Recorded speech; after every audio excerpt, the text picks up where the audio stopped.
اصل گفتگو کا آغاز کروں یہ نقطہ واضح ہو جانا چاہیے کہ نبی اکرم صلی اللہ علیہ وسلم نے دو اعتبارات سے مشابہت کا ذکر کیا ہے، موجودہ امت مسلمہ یعنی ہم امت محمد صلی اللہ علیہ وسلم، اور سابقہ امت مسلمہ یعنی بنی اسرائیل۔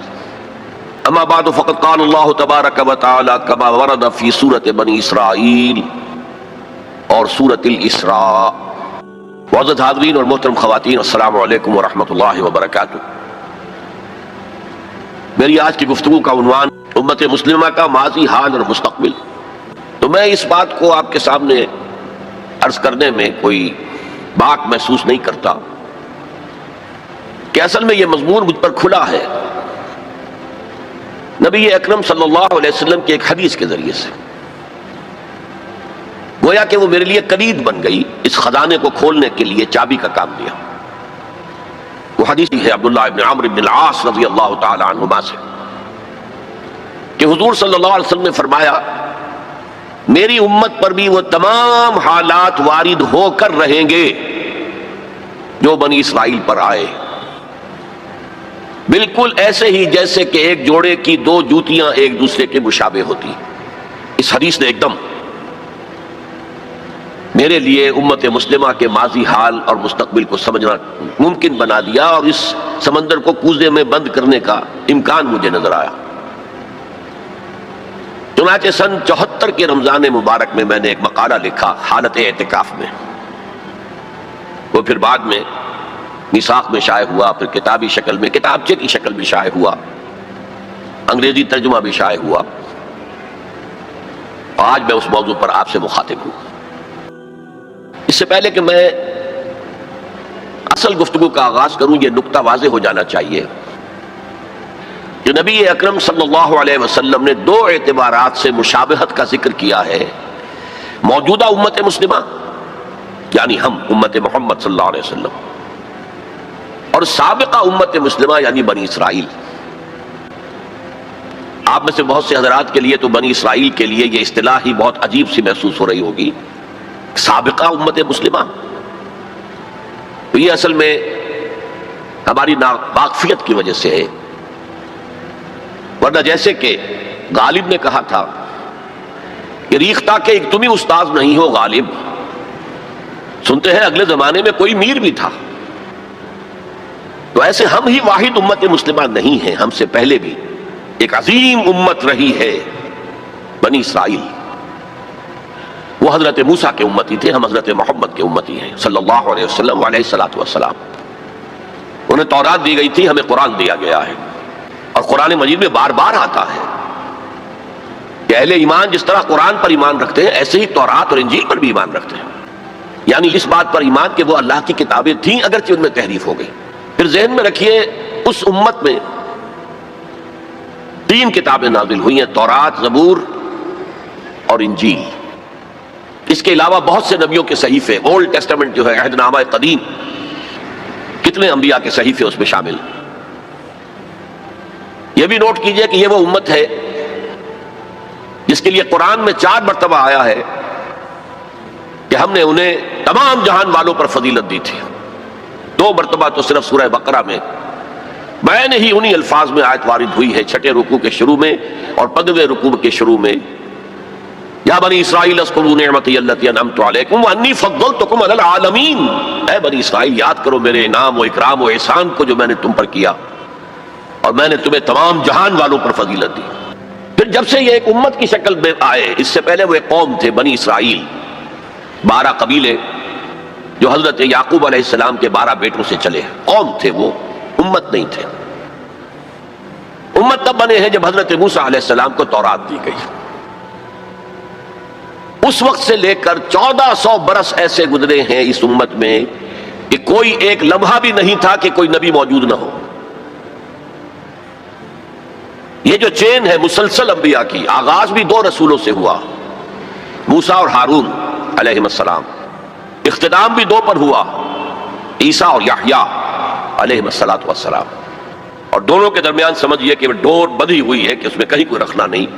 بخاری شریف میں روایت ہے حضور کی صلی اللہ علیہ وسلم کانت بنو اسرائیل تسوسہم الانبیاء کلما ہلک نبی خلفہ نبی. بنی اسرائیل کی سیاست، ان کے انتظامی معاملات انبیاء کے ہاتھ میں ہوتے تھے. جیسے ہی کوئی نبی فوت ہوتا تھا کوئی اور نبی اس کا خلیفہ بن جاتا تھا. جیسے حضرت داؤد، حضرت سلیمان، یہ دو مثالیں تو ہر انسان کو معلوم ہیں. بہرحال اس امت اور موجودہ امت مسلمہ، امت محمد صلی اللہ علیہ وسلم میں مشابہتیں دو اعتبارات سے بیان کی گئی. ایک اس اعتبار سے مسلمانوں تم میں بھی وہ ساری گمراہیاں پیدا ہوں گی جو سابقہ امت میں پیدا ہوئی. لَتَتَّبِعُنَّ سُنَنَ مَنْ كَانَ قَبْلَكُمْ، تم لازماً پیروی کرو گے ان کے طور طریقوں کی کہ جو تم سے پہلے تھے. حتیٰ کہ اگر وہ گوہ کے بل میں گھسے تھے تم بھی گھسو گے. اور اگر ان میں سے کوئی شقی ایسا اٹھا تھا کہ اس نے اپنی ماں سے زنا کیا تو تم میں بھی کوئی بدبخت ضرور ایسا اٹھے گا جو اپنی والدہ سے زنا کرے گا.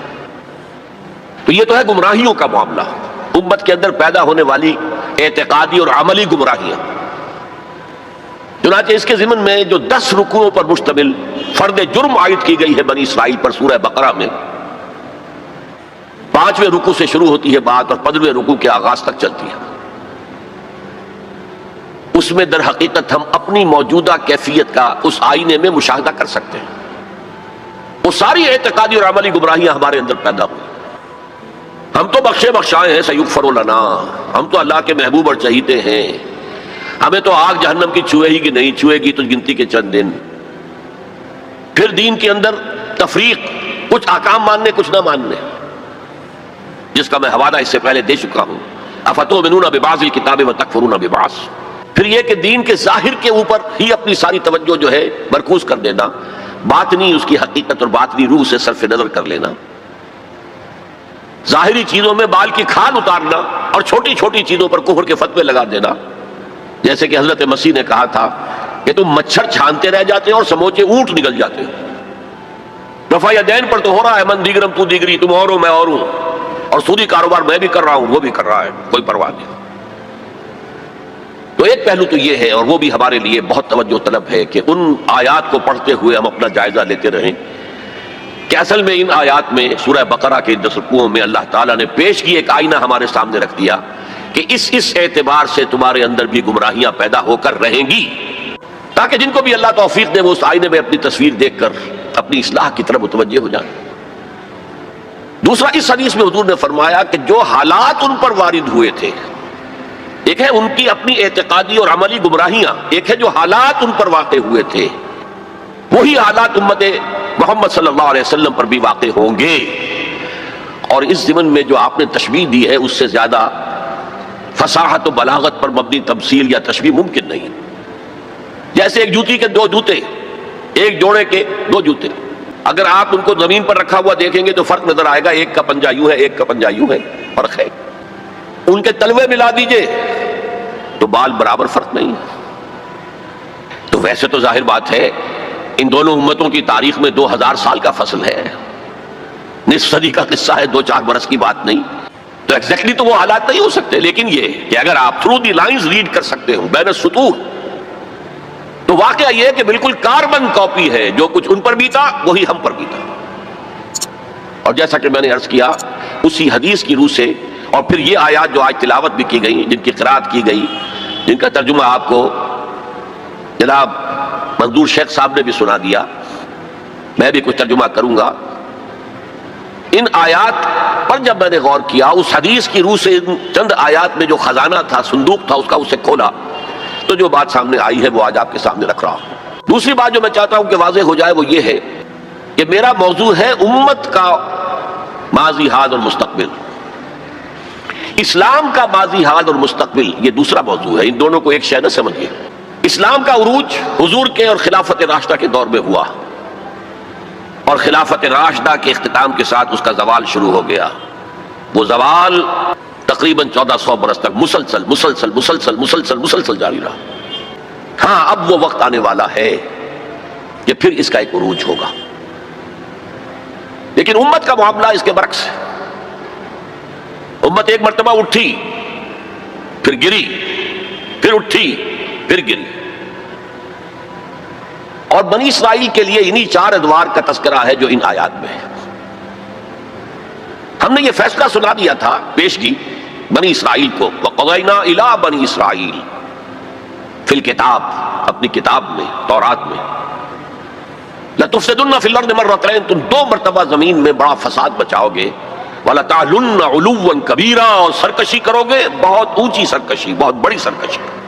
اب یہاں پر حذف سمجھیے، محذوف سمجھیے، انڈرسٹوڈ سمجھیے کہ جب یہ وقت آئیں گے تو تم پر ہمارے عذاب کے شدید کوڑے پڑیں گے، اس لیے کہ آگے جو لفظ وعدہ آ رہا ہے، فَإِذَا جَاءَ وَعْدُ أُولَاهُمَا، تو وعدہ تو عذاب کا تھا، اصل میں یہ تو خبر تھی، صرف یہ وعدہ نہیں تھا کہ تم 2 مرتبہ اپنی تاریخ کے دوران بہت شدید سرکشی کرو گے، اللہ کے خلاف، اللہ کے دین کے خلاف، اللہ کی شریعت کے خلاف بہت فساد بچاؤ گے۔ اور یہاں جیسا کہ میں نے عرض کیا، اب امپلائڈ سمجھیے، اور اس پر ہمارے عذاب کے شدید کوڑے تم پر برسیں گے۔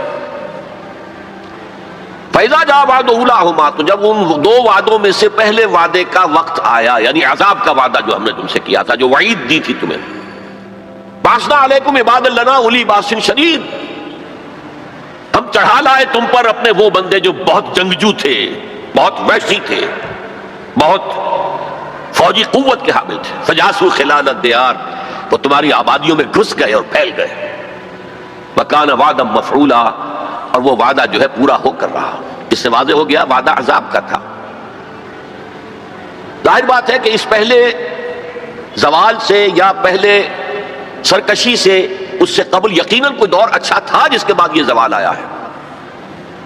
وہ دور ہے جو ان کی خلافت راشدہ سے تعبیر کیا جا سکتا ہے، حضرت طالوت، حضرت داؤد، حضرت سلیمان علیہ السلام کا دور، تقریباً 100 برس۔ یہ بعد میں تفصیل سے ذرا میں عرض کروں گا، اس لیے کہ ہمیں سابقہ امت مسلمہ کی تاریخ جو ہے اس کا بھی خاکہ ذہن میں رکھنا چاہیے، اس لیے کہ مستقبل میں اصل جو پیچ پڑنے والا ہے، جیسے پتنگوں کا پیچ پڑتا ہے، وہ انہی 2 امتوں کے مابین ہے بنیادی طور پر، اور اس کے پس منظر کو سمجھنے کے لیے دونوں کی تاریخ کا ایک خاکہ ذہن میں ہونا چاہیے۔ پھر فرمایا ثم رددنا لکم الکرۃ علیہم، پھر ہم نے لوٹا دی تمہاری باری ان پر، وامددناکم باموال وبنین، اور ہم نے تمہاری مدد کی مالوں کے ساتھ، اموال کے ساتھ اور بیٹوں کے ساتھ، وجعلناکم اکثر نفیرا، اور تمہاری تعداد تو وہ پہلے دور عروج کے مقابلے میں بھی زیادہ ہو گئی۔ ان احسنتم، اگر تم نے کوئی بھلائی کمائی، احسنتم لانفسکم، تو تم نے اپنے لیے کمائی، وَإِنْ أَسَأْتُمْ، اگر تم نے برائی کمائی، فَلَهَا، وہ بھی تمہارے اپنے نفس کے لیے ہے، اپنی جانوں کے لیے ہے۔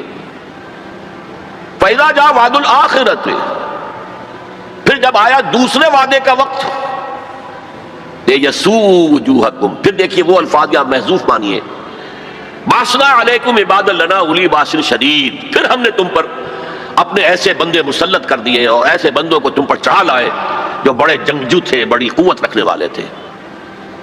تو یہاں اب اس کے بعد پڑھیے لِيَسُوءُ وُجُوهَكُمْ، تاکہ وہ تمہارے حلیے بگاڑ دیں، تمہارے چہرے بدل ڈالے، یہ تو لفظی ترجمہ یہی ہونا چاہیے، لیکن باب محاورہ کیا ہوگا؟ تمہارا حلیہ بگاڑ دیں۔ وَلِيَدْخُلُوا الْمَسْجِدَ كَمَا دَخَلُوهُ أَوَّلَ مَرَّةٍ، اور وہ داخل ہوں مسجد میں، بیت المقدس کی مسجد میں جو حضرت سلیمان نے بنائی تھی، جیسے پہلی مرتبہ داخل ہوئے تھے۔ پہلی مرتبہ کے ذکر میں اس کا بیان نہیں آیا تھا۔ یہ قرآن مجید کا اسلوب ہے کہ مقابل کی چیزوں کو حذف کر دیا جاتا ہے تاکہ اختصار سے کام لیا جائے۔ وَلِيَدْخُلُوا الْمَسْجِدَ كَمَا دَخَلُوهُ أَوَّلَ مَرَّةٍ، پہلی مرتبہ جیسے وہ داخل ہوئے تھے۔ وَلِيُتَبِّرُوا مَا عَلَوْا تَتْبِيرًا، اور جس چیز پر بھی انہیں اختیار حاصل ہو جائے اسے برباد کر کے رکھ دیں، تباہ کر دیں۔ یہ ہیں چند آیات جن میں بنی اسرائیل کے تاریخ کے، ان میں تو 3 ادوار کا ذکر ہے، لیکن ایک دور جو ہے ان کا امپلائڈ ہے کہ پہلے دور عذاب یا دور زوال سے پہلے ان کا ایک سنہری دور بھی تھا۔ اب ذرا میں چاہتا ہوں کہ بنی اسرائیل کی تاریخ کا ایک خاکہ ذہن میں جما لیں۔ 1400 قبل مسیح میں حضرت موسیٰ کو تورات ملی، تو 1400 قبل مسیح سے بنی اسرائیل ایک امت کی حیثیت سے ان کی تاریخ شروع ہوئی۔ حضرت موسیٰ کے زمانے میں جب تورات حاصل کرنے کے بعد پھر آپ آگے بڑھے فلسطین کی طرف، اور آپ نے بنی اسرائیل سے کہا کہ اب داخل ہو جاؤ اور جنگ کرو، جو لوگ یہاں ہیں انہیں یہاں سے نکالو، مشرکین ہیں، نہایت گمراہ قومیں یہاں آباد ہیں، یہاں سے نکالو، تاکہ یہ سرزمین جہاں تمہارے جد امجد ابراہیم رہتے تھے، یہ سرزمین جہاں تمہارے جد امجد اسحاق رہتے تھے، حضرت یعقوب رہتے تھے، اور جہاں سے وہ ہجرت کر کے مصر تشریف لے گئے تھے، تم دوبارہ وہ زمین حاصل کر لو۔ لیکن انہوں نے جنگ سے صاف انکار کر دیا. فَاذْهَبْ أَنْتَ وَرَبُّكَ فَقَاتِلَا إِنَّا هَاهُنَا قَاعِدُونَ. اے موسیٰ جاؤ، تم جاؤ، تمہارا رب جائے، تم جا کے جنگ کرو، وہ تو بڑے قوی الجثہ لوگ ہیں، بڑے خوخار لوگ ہیں، ہم ان سے جنگ کرنے کی پوزیشن میں نہیں ہیں، ہم تو یہاں بیٹھے ہیں. حضرت موسیٰ پر اس قدر شدید بیزاری طاری ہوئی، آپ نے اللہ کی جناب میں دعا کی، رب انی لا املک الا نفسی و اخی، پروردگار مجھے تو اختیار ہے تو اپنی جان پر اور اپنے بھائی ہارون کی جان پر. اور یہ پوری قوم انکار کیے بیٹھی ہے.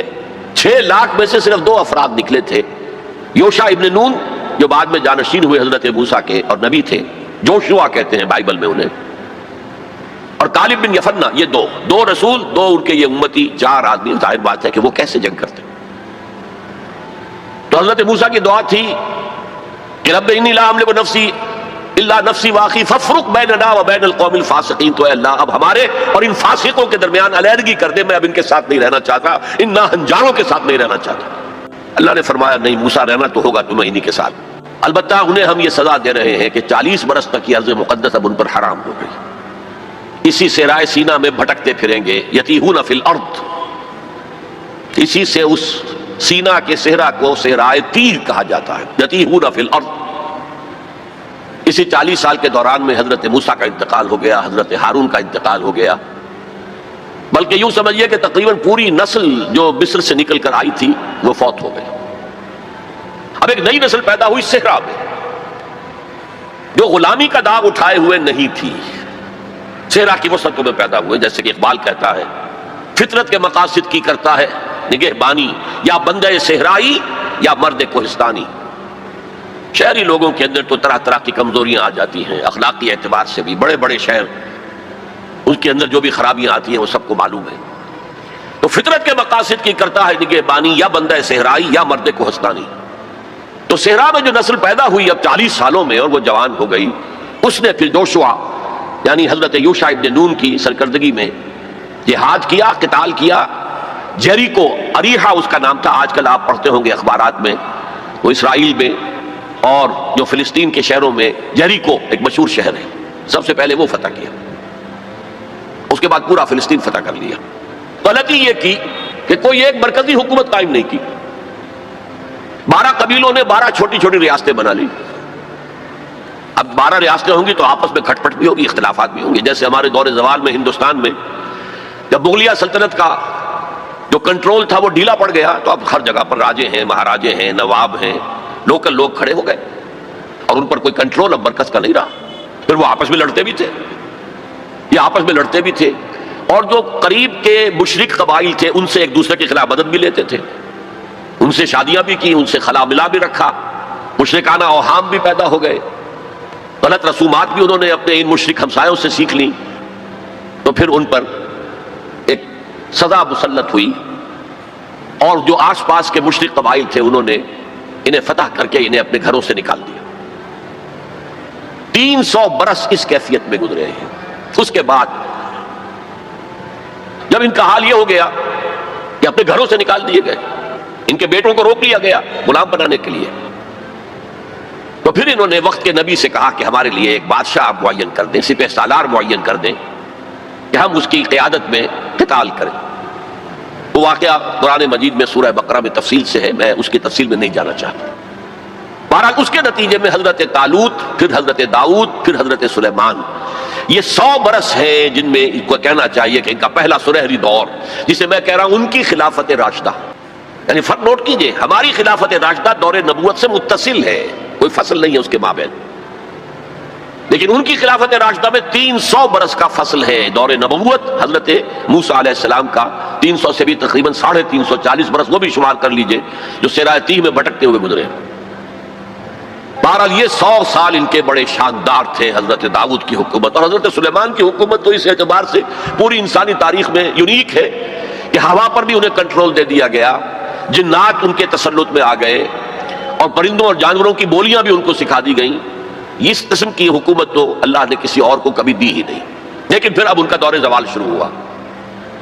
حضرت سلیمان کے 2 بیٹوں کے درمیان سلطنت تقسیم ہو گئی. شمالی اسرائیل چھوٹی تھی اور بڑی یہودا 2 حصوں میں تقسیم ہو گئے، اور ان میں سوال آیا اخلاقی، مذہبی، اعتقادی، عملی. دنیا پرستی، دولت پرستی، مشرکانہ اوہام، غلط رسوم، اس کے نتیجے میں پھر اللہ کے عذاب کا پہلا کوڑا جو ہے، بڑا کوڑا، وہ پڑا، اور وہ 2 حصوں میں آیا، نوٹ کر لیجئے۔ پہلے اشوریوں نے، سیریا کے رہنے والے اشوریوں نے حملہ کیا اور شمالی سلطنت اسرائیل کو تہس نہس کر دیا، ختم کر دیا۔ یہ ہوا ہے تقریباً 700 قبل مسیح۔ خلافت راشدہ ان کی ہے 1000 قبل مسیح سے لے کے 900 قبل مسیح تک، تو گویا کہ اس کے 200 برس کے بعد سلطنت اسرائیل ختم۔ سلطنت یہودا رہی، لیکن اس میں بھی وہ زوال جاری رہا۔ تو تقریباً 125 سال کے بعد نیبوکڈنیزر کا جو حملہ آیا ہے، king of Babylonia, the Chaldean emperor, یہ علاقہ کلدانیہ کہلاتا ہے، اور یہی تو حضرت ابراہیم کا مولد ہے، جہاں ان کی ولادت ہوئی ہے، شہر ار، وہ اسی عراق میں ہے۔ عراق کا پرانا نام جو ہے وہ بیبیلونیا ہے، بابل۔ نیبوکڈنیزر نے جو حملہ کیا ہے، 6 لاکھ یہودی اپنی جگہ پر قتل کیے، اور 6 لاکھ کو قیدی بنا کر لے گیا، بھیڑ و بکریوں کی طرح، جیسے ریوڑ ہانک کے لے جائے جاتے ہیں، لے جائے گئے 6 لاکھ بیبیلونیا لے گیا، وہاں انہیں قید کے اندر رکھا۔ یہ ان کا پہلا بہت ہی بڑا جو ہے اللہ کے عذاب کا دور تھا۔ اس میں اس نے یروشلم کی اینٹ سے اینٹ بجا دی، کوئی ایک انسان وہاں زندہ باقی نہیں رہنے دیا، اور حضرت سلیمان کی بنائی ہوئی مسجد کو اس نے مسمار کر دیا، اور اس میں 2 اینٹیں بھی سلامت نہیں رہی۔ قرآن میں جو سورہ بقرہ میں ذکر ہے، او کالذی مر علی قریۃ وہی خاویۃ علی عروشها، یہ واقعہ حضرت عزیر علیہ السلام کا۔ وہ جب آئے، انہوں نے دیکھا یہ یروشلم کا یہ حال ہو گیا ہے، تو انہوں نے وہ الفاظ کہے، انا یحیی ھذہ اللہ بعد موتھا، یہ شہر جو اس طرح مر گیا، ختم ہو گیا، ایک متنفس زندہ نہیں، 2 اینٹیں سلامت نہیں، اللہ کیسے اس شہر کو دوبارہ آباد کرے گا؟ تو اللہ نے فاماتہ اللہ 100 عام، 100 سال کے لیے موت طاری کر دی۔ وہ واقعہ آپ نے پڑھا ہوگا، میں اس میں اب تفصیل میں نہیں جا سکتا۔ بہرحال اس کے 100 برس کے بعد تقریباً اب تاریخ نے ایک اور کروٹ لی۔ یہ فلسطین کے مشرق میں عراق، عراق کے مشرق میں ایران۔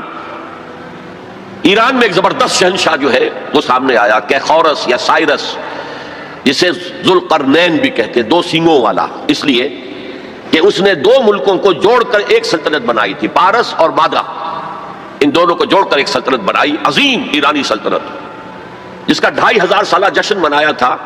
وہ جو شہنشاہ ایران تھا، جو خواب دیکھ رہا تھا اسی اپنے دور کو واپس لانے کا، سائرس جو ہے، اس نے حملہ کیا بیبیلونیا پر اور ان کی حکومت ختم کی۔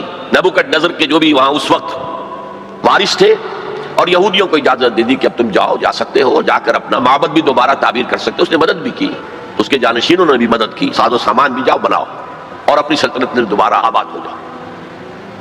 اس وقت حضرت عزیر علیہ السلام کی دعوت توبہ، توبہ کی طرح، توبہ کرو، توبہ کرو، توبہ کرو، ریپینٹ ریپینٹ ریپینٹ، اصلاح کرو اپنے اعمال کی، اپنے عقائد کی۔ اور یہ دعوت مفید ہوئی، اور ایک رینائسنس ہو گیا، احیاء ہو گیا بنی اسرائیل کے اندر، مذہبی، روحانی، اخلاقی اعتبار سے ایک احیاء ہو گیا۔ چنانچہ اللہ تعالیٰ نے اب ان کی مدد کی، ان کو مال بھی دیے، ان کو اولاد بھی دی، ان کی تعداد بھی بہت بڑھ گئی، اور اب پھر ایک 100 سالہ ان کا دور آیا ہے جو بہت عظمت کا ہے۔ ثم رددنا لكم الكرة عليهم وامددناكم باموال وبنين وجعلناكم اكثر نفيرا، اس کو کہتے ہیں تاریخ میں مکابی امپائر۔ زمینی رقبے کے اعتبار سے یہ حضرت سلیمان کی سلطنت سے بھی بڑی تھی، اگرچہ میں ذکر کر چکا ہوں حضرت سلیمان کی حکومت کا کچھ اور ہی معاملہ تھا، وہ تو کسی اور کا ہوا ہی نہیں، لیکن زمینی رقبہ مکابی سلطنت کا حضرت سلیمان کی سلطنت سے بھی بڑا تھا۔ لیکن اس کے بعد پھر وہی ہوا، پھر وہی زوال، پھر اسی طریقے سے مشرکانہ اوہام عقائد کے اندر گھس گئے، بدعات، رسومات نئی سے نئی، اپنے آس پاس کے اڑوس پڑوس کے لوگوں سے چیزیں سیکھ سیکھ کر اپنے اندر داخل کرنا، دنیا پرستی، شہوت پرستی، پھر ان کے اوپر عذاب کے کوڑے برسے۔ یہ ہے وَإِذَا جَاءَ وَعْدُ الْآخِرَةِ بَعَثْنَا عَلَيْكُمْ عِبَادًا لَنَا أُولِي بَأْسٍ شَدِيدٍ لِيَسُوءُوا وُجُوهَكُمْ وَلِيَدْخُلُوا الْمَسْجِدَ كَمَا دَخَلُوهُ أَوَّلَ مَرَّةٍ۔ یہ مکابی سلطنت کے دور میں وہ ہیکل سلیمانی یا مسجد اقصی حضرت سلیمان کی دوبارہ تعمیر کر دی گئی تھی، اسے وہ کہتے ہیں سیکنڈ ٹیمپل۔ لیکن ان پر اب جو آئے کوڑے وہ یورپ سے آئے، پہلے گریکس آئے، Alexander the great and Seleucus, ان کی حکومت ان پر قائم رہی، انہوں نے روندا پاؤں تلے۔ پھر رومنز آ گئے، رومن نے فتح کیا علاقہ. انہوں نے اس طرح کا نظام قائم کیا، براہ راست حکومت اپنی نہیں رکھی جیسے ہمارے ہاں ہوتا تھا انگریز کے دور میں، راجواڑے اور نوابوں کا علاقہ. نواب بیٹھے ہوئے لیکن اوپر ریزیڈنٹ ایک بیٹھا ہوا ہے، اصل پالیسی اس کے ہاتھ میں ہوتی تھی. اصل میں تو انگریز کی حکومت تھی لیکن دکھاوے کے لیے راجہ مہاراجہ اور نواب تھے. اس طرح وہ یہودی حکومت انہوں نے قائم رکھی وہاں، لیکن اصل طاقت اپنے ہاتھ میں رکھی. تو کچھ یہودی بار بار بغاوتیں کرتے رہے. وہ چاہتے تھے کہ رومن سے ہم خلاصی حاصل کریں اور ان کو دبایا بھی جاتا رہا. اسی دور میں حضرت مسیح کی ولادت ہوئی، اسی دور میں پھر انہوں نے اپنی دعوت پیش کی. اسی دور میں پھر ان کے بڑے بڑے جو صوفیاء تھے، فقہاء تھے، مفتی حضرات تھے، انہوں نے حضرت مسیح کو کافر اور مرتد واجب القتل قرار دیا اور اپنے بس پڑتے انہیں سولی پر چڑھوا کے دم لیا. اگرچہ اللہ نے جو کچھ کیا وہ بالکل مختلف ہے، انہیں سولی پر چڑھنے ہی نہیں دیا. ولیکن شبہ لہم، ایک اور شخص کی شباہت بنا دی گئی حضرت عیسیٰ کی سی، اور وہ ہے جو سولی چڑھا اور گرفتار ہوا. اور انجیل برنباس سے معلوم ہوتا ہے، ہمارے پاس اس کا کوئی سورس نہیں تھی، ہمارے کسی مفسر نے، کسی محدث نے حضور سے بھی نقل نہیں کیا، لہذا ہمیں یہ تو معلوم تھا، یہ تو ہمارا عقیدہ ہے کہ حضرت مسیح سولی نہیں چڑھے، وہ قتل نہیں ہوئے. ما قتلوہ وما صلبوہ ولکن شبہ لہم، لیکن کیسے شبہ کیا، کس کو مشابہ بنایا، کون سولی چڑھا، ہمیں معلوم نہیں تھا. یہ تو پوپ کی لائبریری سے نکلی ہے انجیل برنباس، ایونجیلیم برنابے، اس نے واضح کیا ہے کہ جس حواری نے دھوکہ دیا تھا یا غداری کی تھی، اسی کی شکل اللہ نے حضرت عیسیٰ کی سی بنا دی. اور حضرت عیسیٰ کو جب وہ سپاہی پکڑنے کے لیے آئے تو جس کوٹھڑی میں وہ بیٹھے ہوئے تھے، باغ کے اندر وہ پوش تھے، اس کی چھت پھٹی، 4 فرشتے نازل ہوئے اور حضرت عیسیٰ کو لے گئے اور اس شخص کی شکل حضرت عیسیٰ کی بنا دی گئی. وہ پکڑا گیا اور وہ سولی چڑھا، واللہ اعلم. لیکن یہ قرین قیاس ہے بہت.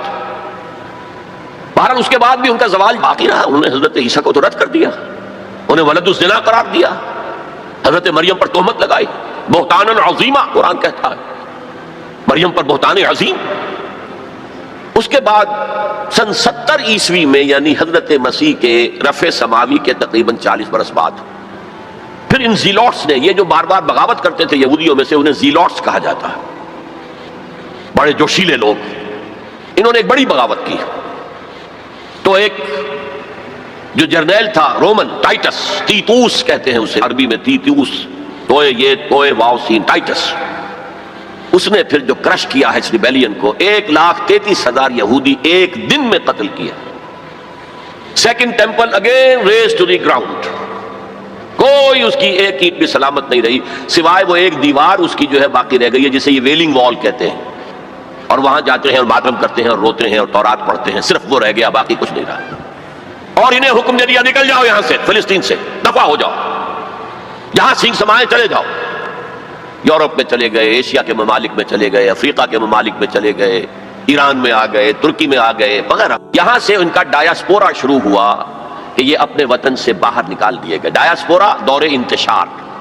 یہ دور انتشار ان کا جاری رہا تقریباً 1900 برس تک یا 1850 برس تک. اس کے بعد ان کے اندر زائنسٹ موومنٹ کھڑی ہوئی جو سیکولر تھی، ان کا مذہب سے کوئی تعلق نہیں تھا، بیشتر بینکرز تھے. انہوں نے زائنزم کی تحریک کو منظم کیا. 1897 میں انہوں نے protocols of the world Zionism کو پاس کیے، اور اس کے بعد انہوں نے لابینگ جو کی ہے برطانیہ کی حکومت سے، تو اس سے بالفور ڈکلریشن لے لیا 1917 میں، جس سے انہیں واپس آ کر فلسطین میں آباد ہونے کا حق مل گیا. اس کے بعد 1948 میں ان کی ریاست امریکہ نے قائم کرا دی، UNO کے تھرو اسرائیل قائم ہو گئی. 1967 میں اس نے اپنی حدود بڑھا لی، اور جو 1948 میں اسرائیل قائم ہوا تھا اس میں یروشلم کو 2 حصوں میں تقسیم کیا گیا تھا.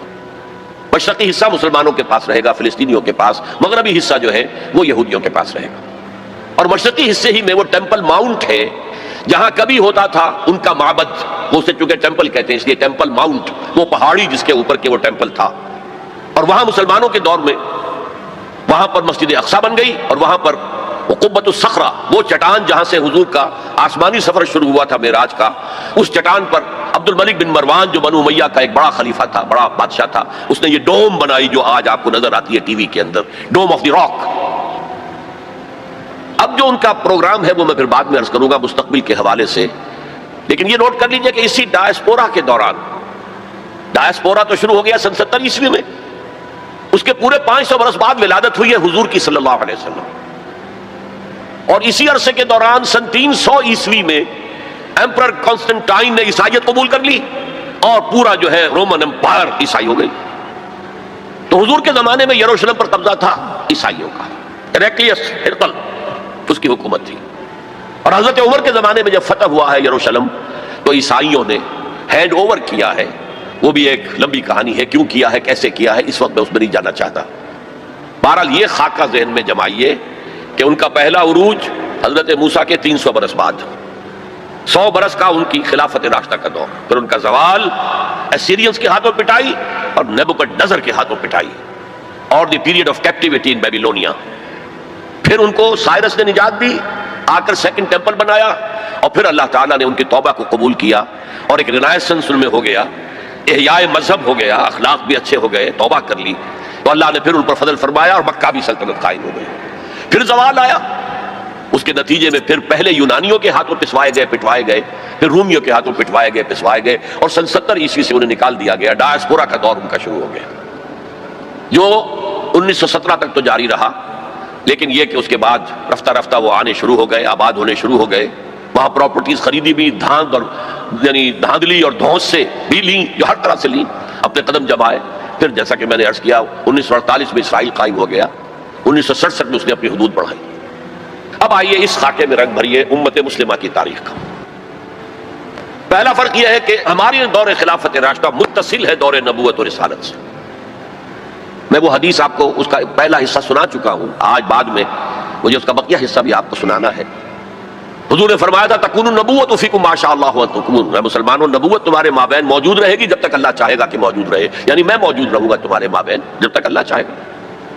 ثم یرفع اللہ اذا شاء یرفع، پھر اللہ اٹھا لے گا نبوت کو، یعنی مجھے، میرا انتقال ہو جائے گا جب اللہ چاہے گا.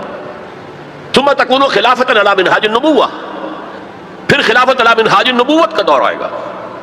فتکون ما شاء اللہ تکون، وہ بھی رہے گا جب تک کہ اللہ چاہے گا کہ رہے. ثم یرفع اللہ اذا شاء یرفع، پھر اللہ اسے بھی اٹھا لے گا جب اللہ چاہے گا. ثم تکون ملکا عاضا، پھر کاٹ کھانے والی ملوکیت کا دور آئے گا. یہاں سے اسلام کا زوال شروع ہو گیا. دور نبوت، دور خلافت راشدہ، مکمل اسلام، کامل اسلام، علی منہاج النبوۃ خلافت، نبوت کے ہیں نقش قدم پر خلافت. یہ تھا ہمارا جو اصل ہماری معراج تھی امت مسلمہ کی. لیکن اب کیا ہوا؟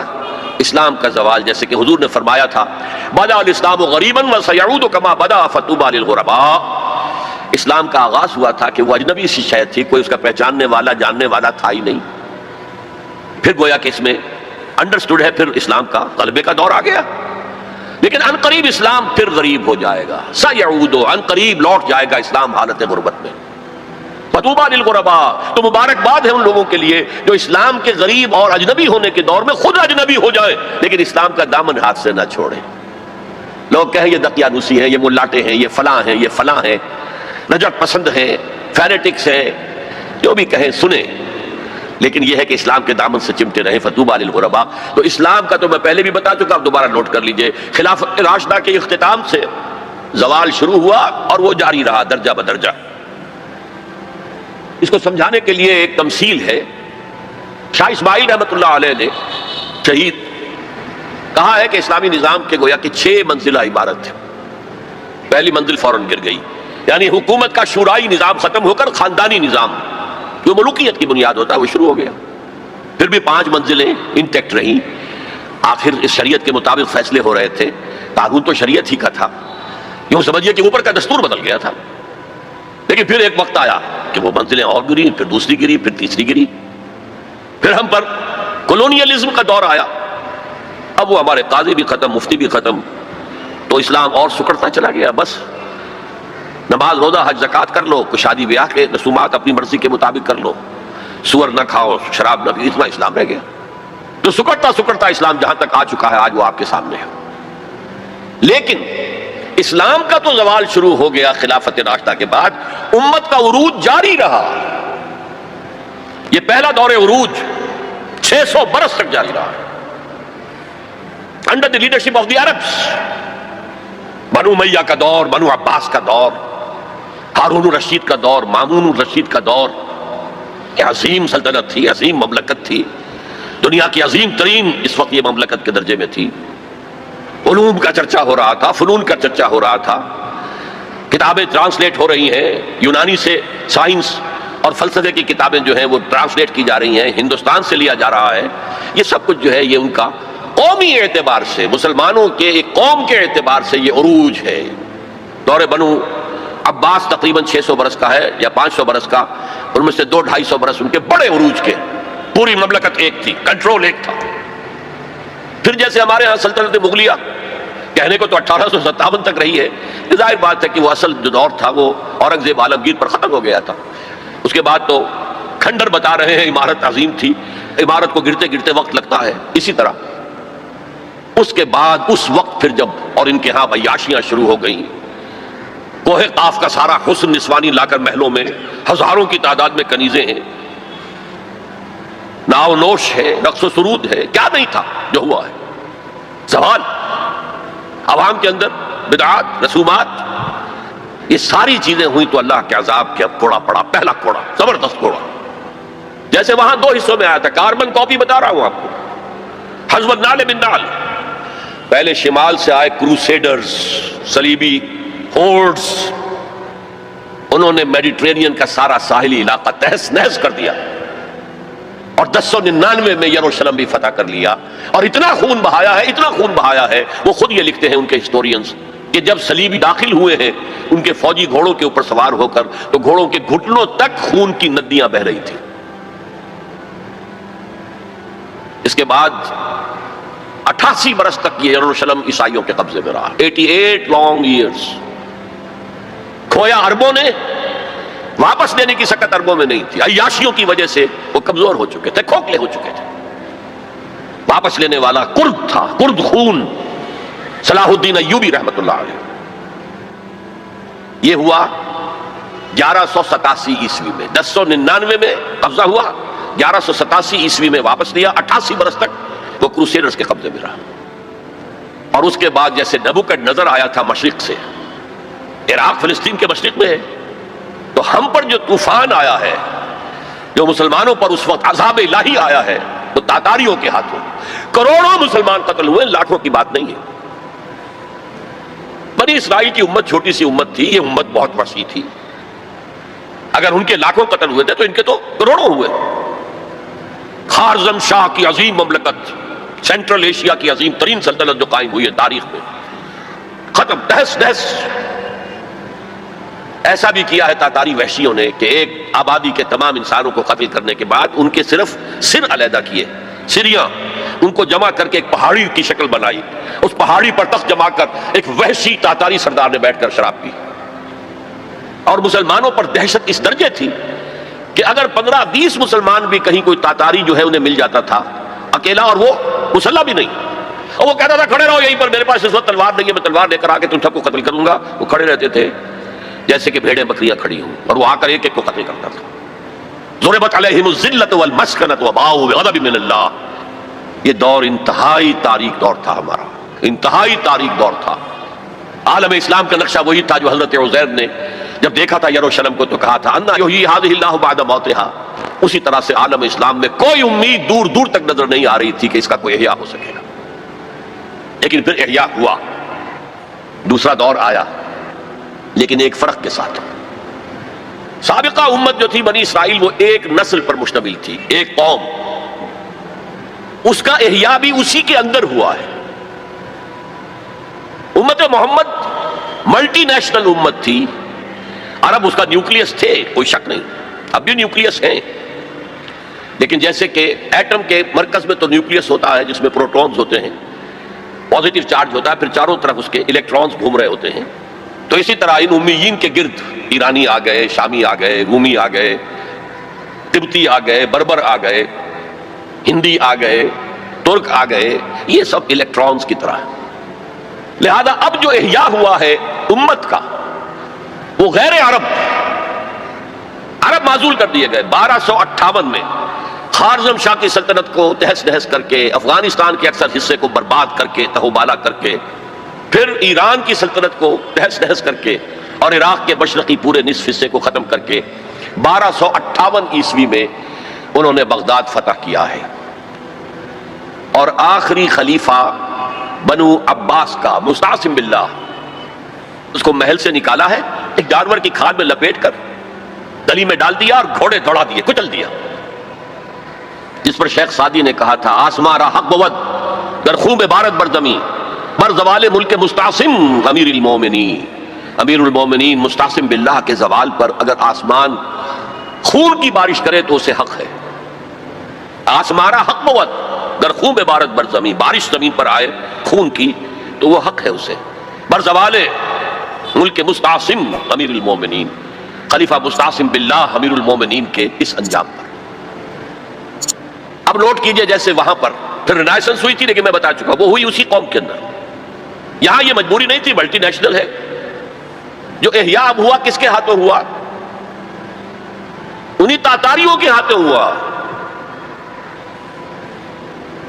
آیا فتنہ تاتار کے افسانے سے پاسباں مل گئے کعبے کو صنم خانے سے، جنہوں نے کروڑوں مسلمانوں کو قتل کیا، اسلام نے انہیں فتح کر لیا، اسلام نے آیا۔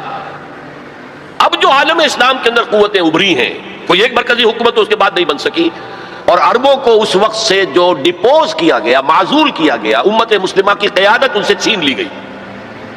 اور یہ وہ بات تھی کہ جو بالکل شروع میں سورہ محمد صلی اللہ علیہ وسلم کہہ دی گئی تھی، ان تتولوا یستبدل قوما غیرکم، اگر تم پیٹھ دکھا دو گے اس مشن کو جو ہم نے تمہارے حوالے کیا تو اللہ تعالیٰ تمہیں ہٹا کر کسی اور کو لے آئے گا۔ That happened in the mid 13th century of Christian era. Fall of Baghdad 1298۔ اب اس کے بعد وہ تاتاری ایمان لے آئے۔ اب تاتاریوں میں سے یہ سب ترک ہیں، ترکش ہوٹس، ترکان تیموری جنہیں ہم مغل کہتے ہیں، ترکان تیموری انڈیا میں ان کی مملکت عظیم قائم ہوئی، ترکان صفوی ایران کے اندر ان کی مملکت قائم ہوئی، ترکان عثمانی اناتولیا کے علاقے سے وہ سردار جو تھا ترک سردار عثمان، اس نے آگے بڑھ کر حکومت ایک بنائی ہے، اور وہ جس طرح پھر پھیلی ہے، پورا مشرقی یورپ اس نے فتح کیا ہے۔ ترکوں نے قسطنطنیہ فتح کر کے پھر مشرقی یورپ میں ویانا تک کا جا کر محاصرہ کیا ہے، پورا مغربی ایشیا اس کے تحت آ گیا، پورا شمالی افریقہ اس کے تحت آ گیا۔ جو کبھی گریٹ رومن امپائر ہوتی تھی، بالکل اس پیمانے کی گریٹ آٹومان امپائر دنیا میں قائم ہوئی۔ یہ سلطنت عثمانیہ، اس میں 400 برس تک خلافت بھی رہی، خلافت عربوں سے منتقل ہو کر ترکوں کے پاس آ گئی۔ خلافت عثمانیہ جسے ہم کہتے ہیں، اگرچہ وہ ملوکیت تھی، بنو امیہ کا دور بھی ملوکیت کا دور تھا، بنو عباس کا دور بھی ملوکیت کا دور تھا، اور یہ جو خلفائے عثمانی کہلاتے ہیں ترک، یہ بھی ملوکیت کا دور تھا، ملکن اعظم، کٹکھنی ملوکیت۔ یہ دور جو ہے یہ کافی طویل رہا ہے، 400 برس تک تو خلافت بھی رہی۔ اس کے بعد پھر زوال آیا، سلطنت عثمانیہ بھی یورپ کا مرد بیمار بن گئی۔ زوال آتا ہے، ہر کمال را زوال ہے۔ جیسے کہ اسپینگلر ایک فلاسفر آف ہسٹری ہے، اور اس نے کہا ہے کہ قوموں کے عروج و زوال کا معاملہ عام انسانوں کے عروج و زوال کے مشابہ ہے۔ انسان پیدا ہوا، جوان ہوا، طاقت میں آیا، قوت میں آیا، جوش ولولہ، پھر ادھیڑ عمر ہوئی، پھر ڈھیلا پڑا، پھر بوڑھا ہوا، پھر مر گیا۔ قومیں اسی طرح ابھرتی ہیں، طاقت پکڑتی ہیں، پورے اپنے شان پر آتی ہیں، جوبن پر آتی ہیں، پھر قومیں ڈھیلی پڑتی ہیں، اور قوموں کے اندر زوال آتا ہے۔ عربوں میں زوال آیا تو اللہ تعالیٰ نے ترکوں کے حوالے کر دیا۔ اب ایک نقطہ نوٹ کیجئے، یہ جو ہمارے دو دور عروج آئے، ان میں سے ایک میں عربوں کے جو زیر قیادت دور تھا، اس میں یورپ میں داخل ہوئے مسلمان عرب اور بربر، جبل الطارق کے ذریعے سے، طارق ابن زیاد کی سرکردگی میں، جو موسیٰ ابن نصیر کے بہت بڑے جرنیل تھے، اور آئیبیرین پیننسلا پورا فتح کر لیا، پورا موجودہ پورچگل اور اسپین پورا کا پورا، پائرنیز کو کراس کیا، سلسلہ کوہ جو ہے جو فرانس کو علیحدہ کرتا ہے اسپین سے، آئیبیرین پیننسلا سے، اور ہارٹ آف فرانس تک پہنچ گئے۔ لیکن وہاں ایک بڑی زبردست شکست دی ایک بہت بڑے فرانسیسی سردار نے۔ یہ 732 کا واقعہ ہے، حضور کے انتقال کے 100 برس بعد۔ 632 میں حضور کا انتقال ہوا، 732 میں بڑی زبردست شکست ہوئی۔ حالانکہ جب کہ یہ سیلاب جا رہا تھا، تو عجیب بات ہے جو آپ نے شاید کبھی نہ سنی ہو، انگلینڈ میں شہنشاہ تھا ایمپرر ہوسا HOSSA،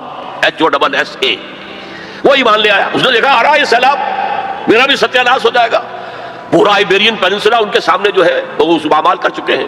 وہ اسلام لے آیا، اس نے وفد بھیج دیا اسپین میں کہ میں تو اسلام لے آیا. بعد میں جب مسلمان ریٹریٹ انہیں کرنا پڑا فرانس سے نکل کر اور رہ گئے پائرنیز کے ساؤتھ ویسٹ ہی میں، تو پھر وہ دوبارہ عیسائی ہو گئے. بہرحال دوسرا ہمارا دور جو ہے، اس کے بعد جو زوال کا دور شروع ہوا ہے، دیکھیے جیسے یہودیوں پر یورپ کی طاقتیں آئی تھی، لیکن وہاں صرف یہ فرق ہے کہ Eastern Europe, the Greeks and the Romans, ہم پر جو آئے وہ ویسٹرن اور سینٹرل یورپ کے لوگ آئے. ایک بات نوٹ کر لیجئے، ہسپانیہ کی یونیورسٹیوں نے یورپ کو بیدار کیا، ورنہ اس سے پہلے یورپ ڈارک ایجز، وہ خود کہتے ہیں ہماری تاریخ کا سیاہ دور. پوپ کی حکومت اتنی شدید تھی، اتنی متشدد تھی، سائنس کی تعلیم حرام، فلسفے کی تعلیم حرام. کسی گھر سے اگر سائنس اور فلسفے کی کتاب نکل آئے گھر جلا دیا جائے گا. مسلمانوں کے ذریعے سے جیسے ہمارے نوجوان جاتے ہیں امریکہ پڑھ کر آتے ہیں، آتے نہیں وہیں بیٹھ جاتے ہیں، وہ تو اکثر و بیشتر واپس نہیں آتے. لیکن یہ لوگ آتے تھے. اسپین کے بالکل ساتھ فرانس ہے، اس کے ساتھ جرمنی ہے، اس سے نیچے ملتا ہوا جو ہے اٹلی ہے. ان تین ملکوں کے نوجوان آتے تھے. Universities of Toledo, university of Cordova قرطبہ، یونیورسٹی آف گریناڈا غرناطہ، یہاں سے پڑھ کر جاتے تھے. اسی کے تحت، اسی کے اثر کے تحت ریفارمیشن شروع ہوئی، اصلاح مذہب اور احیاء العلوم شروع ہوا. لیکن بدقسمتی سے اس پوری تحریک میں پوپ کے تشدد اور غلط طرز عمل کے رد عمل کے طور پر مذہب دشمنی آ گئی. چھوڑو مذہب کو، ہٹاؤ ان کو. اور یہودیوں نے اس جلتی آگ پر تیل کا کام کیا، سیکولرزم کا انجیکشن لگایا تاکہ مذہب اور ریاست علیحدہ ہو جائیں. اگر مذہب کا ریاست سے کوئی تعلق ہے تو پھر ہماری کیا حیثیت ہے؟ ہم تو یہودی ہیں، مائنیوٹ مائنورٹی ہیں.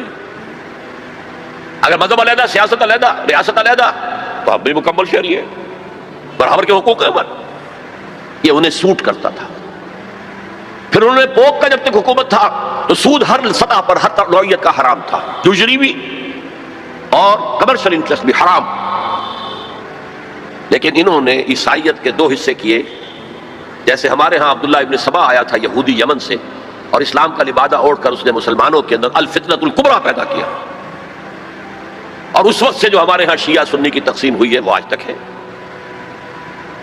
اسی طریقے سے کرسچینٹی کو انہوں نے پھاڑ کر کیتھولسزم اور پروٹیسٹنٹزم کے اندر تقسیم کر دیا، اور پروٹیسٹنٹس جو ہیں ان کو اعلی کار بنایا. سب سے پہلا پروٹیسٹنٹ ملک برطانیہ نے پوپ سے اپنا علیحدہ کیا، چرچ آف انگلینڈ علیحدہ قائم کر لیا. اپنا بینک سب سے پہلا قائم کیا، بینک آف انگلینڈ، یہودیوں کا بینک. بہرحال ان طریقے سے ان یہودیوں نے رفتہ رفتہ یورپ کو اپنے شکنجے میں کس لیا. اب یہ جو رینائسنس ہوا اور احیاء العلوم ہوا اور سائنس کی ترقی ہوئی، نئی نئی ایجاد ہوئی، نئی نئی چیزیں جو ہیں وہ انسان نے تلاش کی، دریافت کی، فورسز آف نیچر، اور انہیں جو ہے ہارنس کیا، انہیں ایکسپلائٹ کیا، انہیں استعمال کیا، تو ایک پاور پوٹینشل پیدا ہو گیا سینٹرل یورپ کے اندر. اور طاقت تو پھر اپنا نفوذ چاہتی ہے ادھر ادھر. کوئی طاقتور پہلوان ہو تو وہ ادھر بھی جاتے ہوئے کندھا مارے گا، ادھر بھی کندھا مارے گا، تو وہ تو طاقت کا ظہور وہ چاہتا ہے. لیکن نوٹ کر لیجئے، عالم اسلام کا پہرے دار سلطنت عثمانیہ بہت مضبوطی کے ساتھ کھڑی ہوئی تھی. یورپ اور افریقہ جانے کا راستہ بند، کہاں سے جائے؟ The great Ottoman empire standing at a sentinel, ایک سنتری کی حیثیت سے کھڑی ہے. خشکی کے راستے جانا ممکن نہیں تھا.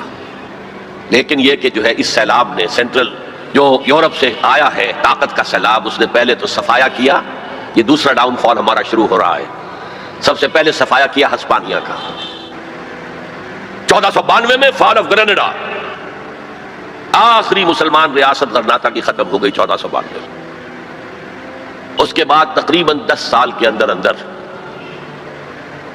ہسپانیہ کو پاک کر دیا گیا مسلمانوں سے. یا قتل کر دیے گئے، یا جلا دیے گئے، یا کچھ نے عیسائی بن کر جانے بچائیں، اور باقی کو جہازوں میں بھر بھر کر لے جا کر نارتھ افریقہ کے ساحل پر ڈمپ کر دیا، جاؤ دفاع. یہ ہے زوال ثانی ہمارا، اور اس کے اوپر اللہ کے عذاب کے کوڑے. ہسپانیہ 800 برس جہاں حکومت کی، مسلمان کا نام و نشان نہ رہا۔ 1492 میں ہوا تھا فال آف گریناڈا، 1498 میں واسکو ڈی گاما نے راستہ تلاش کر لیا مشرق کا، اوٹومان امپائر کو بائی پاس کر کے افریقہ کے مغربی ساحل کے ساتھ نیچے تک جا کر round the Cape of Good Hope, اور پھر وہاں سے مشرق کی طرف جزائر شرق الہند، جاوا، سماٹرا، ملایا، ہندوستان۔ اب یہ کولونیل پاورز اس راستے سے آئے، ہندوستان میں فرینچ بھی آئے، انگریز بھی آئے، پورچوگیز بھی آئے، لیکن باقی سب ختم ہو گئے، انگریز باقی رہا۔ مشرق بعید کے اندر ڈچ رہے، اور پھر یہ رفتہ رفتہ رفتہ رفتہ رفتہ رفتہ یہ پروسیس ہوتا ہوتا بڑھتا بڑھتا 20ویں صدی کے آغاز میں اپنے کلائمیکس کو پہنچ گیا، جب پہلی جنگ عظیم کے بعد سلطنت عثمانیہ ختم، حصے بکھرے، بلکانائزیشن جسے کہتے ہیں، بلقان کی ریاستیں یہ سب کیا تھی؟ یہ تو ترکوں کی حکومتیں تھیں۔ یہ جو کوسوو میں اور بوسنیا میں جو مسلمان ہیں، یہ کن کی یادگار ہیں؟ باقیات و صالحات کن کی ہیں؟ اسی دور کی، ترکوں کے دور کی۔ لیکن اب سلطنت عثمانیہ بھی ختم، عربوں نے انگریزوں کی مدد کی، کرنل لارنس نے عربوں کو آمادہ کیا بغاوت پر، عربوں نے بغاوت کی، انگریزوں کی مدد کی، اور خود ہندوستان سے ہندوستانی فوج گئے انگریز کے تحت، اور انہوں نے جا کر انگریز کی مدد کی۔ جنرل ایلن بی کو قبضہ لے کر دیا یروشلم، اور جنرل ایلن بی نے جا کر ٹھوکر ماری تھی صلاح الدین ایوبی کی قبر کو، سلاڈین وی آر اگین ہیئر۔ یہ ہمارا زوال جو ہے انتہا کو پہنچ گیا پہلی جنگ عظیم کے بعد۔ وعدے کیے گئے تھے عربوں سے تمہیں آزادی دیں گے، لیکن ہوا کیا؟ حصے بکھرے کر دیے، ٹکڑے کر دیے، یہ تمہارا، یہ میرا، یہ اس کا۔ عراق اور مصر ہمارے، برطانیہ کے، شام فرانس کا، لیبیا اٹلی کا، پھر الجزائر فرانس کا۔ یہ ساری تقسیم، بندر بانٹ، اس حدیث کا نقشہ سامنے آ گیا جو حضور نے ایک دفعہ صحابہ سے کہا، یوشک ان تداعی علیکم الامم، مجھے اندیشہ ہے کہ ایک وقت آئے گا کہ دنیا کی قومیں تم پر ایک دوسرے کو دعوت دیں گی، آئیے آئیے آئیے، یہ نرم کھانا موجود ہے، بہت اچھا نرم گرم، آؤ، میں ادھر سے کھاؤں گا، تم ادھر سے کھاؤ۔ جیسے دسترخوان پر کھانا چن کر کوئی خاتون خانہ بلاتی ہے، جناب تشریف لائیے، اس طرح قومیں تم پر ایک دوسرے کو دعوت دیں گی۔ صحابہ گھبرا گئے، اب ان قلت نحن یومئذ یا رسول اللہ، حضور کیا یہ اس وجہ سے ہو جائے گا کہ ہم اس زمانے میں بہت قلیل تعداد میں رہ جائیں گے؟ فرمایا نہیں، بل انتم یومئذ کثیر، تعداد تو تمہاری بہت ہوگی، لیکن تمہاری حیثیت کیا ہوگی؟ کا غصاء سیل، جیسے سیلاب کے اوپر جھاگ ہوتا ہے، ایسے جھاگ بن کر رہ جاؤ گے، تمہاری حیثیت کچھ نہیں ہوگی۔ ولکن فیکم وہن، ایک بیماری پیدا ہو جائے گی جس کا نام وہن ہے۔ وہم نہیں، وہم کو جانتے ہیں آپ، سپرسٹیشن یا کچھ اور، وہن، واو ہا نون، وہن۔ اب اس مرض کا نام کبھی سنا نہیں تھا، پوچھا من وہن یا رسول اللہ؟ فرمایا حب الدنیا و کراہیت الموت، جب دنیا کی محبت تمہارے دلوں پر قبضہ کر لے گی اور موت سے تمہیں نفرت ہو جائے گی، بجائے اس کے کہ خوش آمدید کہو کہ نشان مرد مومن بات گویم جو مرگ آیا تبسم بر لب اوست، میں تمہیں بتاؤں مرد مومن کی نشانی کیا ہے؟ جب موت کا وقت آتا ہے اس کے ہونٹوں پر مسکراہٹ ہوتی، صورتحال بدل جائے گی، موت سے ڈرو گے، بھاگو گے، فرار کرو گے، اور دنیا کی محبت تمہارے دل میں پلا دی جائے گی۔ وہ حال عالم اسلام کا حصے بکھرے کر کے تقسیم کر دیا گیا۔ میں اسے اسلام کا ماضی قرار دے رہا ہوں۔ 2 عروج 2 زوال، جیسے 2 عروج وہاں تھے 2 زوال تھے۔ وہاں پہلے شمال سے آئے تھے اشوری، یہاں شمال سے آئے کروسیڈرز۔ وہاں مشرق سے آیا تھا نبوکڈنیزر، یہاں مشرق سے آئے تاتاری ہورڈز۔ پھر وہاں دوسرے دور میں وہاں یورپ سے طاقتیں آئیں، گریکس آئے، رومنز آئے، ہم پر یورپ کی دوسری طاقتیں آئیں، انگریز آئے، فرانسیسی آئے، اسپینیئرز آئے، اٹالینز آئے۔ یہ تمام طاقتیں ہیں کہ جنہوں نے کالونائز کیا مسلم ورلڈ کو۔ اب دیکھیے میں ایک بات عرض کر دوں جو مجھے پہلے کہنی چاہیے تھی، یہ حال کس بلا کا نام ہے یہ معین نہیں ہو سکتا، اس لیے کہ ہر لمحہ ایک لمحے پہلے تو ماضی اور ایک لمحے بعد مستقبل. تو حال کیا ہے؟ حال کسے کہیں گے؟ جیسے آپ نے جیومیٹری میں پڑھا ہوگا، نقطہ کسے کہتے ہیں؟ پوائنٹ جس کی کوئی ڈائمنشن نہ ہو، نہ چوڑائی نہ موٹائی، کچھ نہیں. لائن کسے کہتے ہیں؟ جس کی صرف ایک ڈائمنشن ہے، لینتھ ہوگی، اس میں کوئی چوڑائی موٹائی نہیں ہوگی. تو یہی معاملہ حال کا ہے. ماضی اور مستقبل کے درمیان ایک یوں سمجھیے کہ ایک فرضی سی لائن ہے جسے ہم حال کہتے ہیں. لیکن یہاں امت مسلمہ کے معاملے میں پہلی جنگ عظیم پر جبکہ ہمارے زوال کا معاملہ انتہا کو پہنچ گیا، اس کے بعد سے لے کر اب تک کے دور کو میں حال قرار دے رہا ہوں. تقریباً 1 صدی، ابھی 10 سال کم ہے، جس کو میں امت کا حال قرار دے رہا ہوں. اس حال کے آغاز میں ہمارے حساس قومی شاعروں نے جو مرثیے کہے ہیں، ان میں سب سے نمایاں حالی تھا مولانا حالی، الطاف حسین حالی. ان کی مسدس پڑھیے، اس کے سرنامے پر جو 2 اشعار لکھے ہیں، کس قدر درد ہے، کتنا کرب ہے اس میں. پستی کا کوئی حد سے گزر نہ دیکھے، اسلام کا گر کر نہ ابھر نہ دیکھے، مانے نہ کبھی کہ مد ہے ہر جذر کے بعد، دنیا کا ہمارے جو اتر نہ دیکھے. یہ مد و جزر میں تو جزر کے بعد مد آتا ہے، ہمارا تو اب جزر ہی جزر ہے، جزر ہی جزر ہے، مد کا کوئی سوال ہی نہیں. beginning with the fall of Spain، 500 برس گن لیجئے، 1492 سے لے کر اور 1920 تک تقریباً سمجھیے یہ ہمارا زوال زوال زوال زوال زوال زوال زوال پٹائی. اب جو یہ ہے حال کا معاملہ، اس کا جو میری آبزرویشن ہے وہ یہ ہے، اس میں 2 پروسیس چل رہے ہیں سائیڈ بائی سائیڈ. جیسے قرآن مجید میں ہے سورہ رحمان میں، مرج البحرین یلتقیان بینہما برزخ لا یبغیان. چلائے اللہ نے 2 دریا، 2 روئیں چل رہی ہیں سمندر میں، ایک ٹھنڈے پانی کی رو ہے، گرم پانی کی رو ہے، سائیڈ بائی سائیڈ ہیں، انٹرمنگل کرتے نہیں، معلوم ہوتا درمیان میں کوئی انویزیبل پردہ ہے. بینہما برزخ لا یبغیان. اسی طرح ایک پروسیس تو رینائسنس کا ہے جو شروع ہو گیا تھا تقریباً پہلی جنگ عظیم کے کوئی 10 برس کے بعد، اور ایک یہ کہ ہمارا وہ ڈاؤن فال مزید بڑھتا جا رہا ہے، ہم اور گرتے جا رہے ہیں اور پستی میں جا رہے ہیں. یہ دونوں پروسیس ہیں جو ساتھ ساتھ شروع ہوئے. رینائسنس کا پروسیس کیا تھا؟ جیسے جیسے یورپین امپیریلزم کا بستر طے ہونا شروع ہوا middle of the 20th century میں، ہندوستان آزاد ہو گیا، پاکستان بن گیا، انڈونیشیا آزاد ہو گیا، مصریوں نے بھی اٹھا کر برٹشرز کو میڈیٹرینین میں پھینک دیا، الجزائر نے آزادی حاصل کر لی، شام سے فرانسیسی چلے گئے، وغیرہ وغیرہ. یہ بستر کولونیل بیڈ یہ رول ہو رہا ہے. اس سے مسلمانوں کو ایک اپنا ماضی یاد آیا. ہمارا بھی تو ایک نظام تھا نا. پہلا جو ہے رینائسنس کا عمل وہ تو تھا آزادی کی تحریکیں جو پوری دنیا میں چلی. سیوکارنو کی قیادت میں آزادی حاصل کی ہے انڈونیشیا نے، گاندھی اور کانگریس کی قیادت میں آزادی حاصل کی سب کانٹیننٹ نے، محمد علی جناح کی قیادت میں ہندوستان کا ایک حصہ انہوں نے اسلام کے نام پر علیحدہ کرا لیا. تو آزادی کی تحریکیں جو ہے یہ فرسٹ فیز تھی اس رینائسنس کا، تاکہ آزادی مل گئی. اس کے بعد یہ سیکنڈ فیز آیا. جب آزادی مل گئی تو ہمیں یاد آیا ہمارا بھی تو اپنا ایک نظام ہے نا، ہمارے بھی تو قوانین تھے. فوجداری قانون بھی ہمارا تھا، دیوانی قانون بھی ہمارا تھا، قانون وراثت بھی ہمارا تھا، قانون شہادت بھی ہمارا تھا، فیملی لاز بھی ہمارے تھے. تو ایک ارج پیدا ہوئی کہ اب جب کہ ہم آزاد ہو گئے ہیں اب ہمیں اپنا نظام قائم کرنا چاہیے.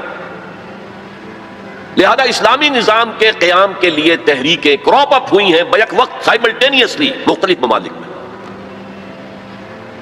مسجومی party of Indonesia, Jamaat Islami of the Indian subcontinent, Fedayeen Islam in Iran, Al-Ikhwan al-Muslimun in Egypt, اور ایجپٹ سے شروع ہو کر پورے عرب دنیا کے اندر، عباد الرحمان لبنان میں، سعید نورسی ترکی میں، وغیرہ وغیرہ وغیرہ وغیرہ. یہ تحریکیں ابھری ہیں اور ان کے اندر ایک جذبہ ابھرا ہے اپنے ماضی کی باز یافت، اسلام کو ایک نظام کی حیثیت سے قائم کرنا.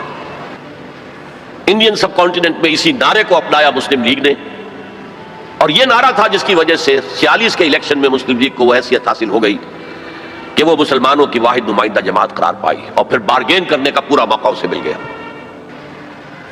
لیکن صرف پاکستان کی تحریک کے معاملے میں مذہب کو انووک کیا گیا، باقی کہیں نہیں۔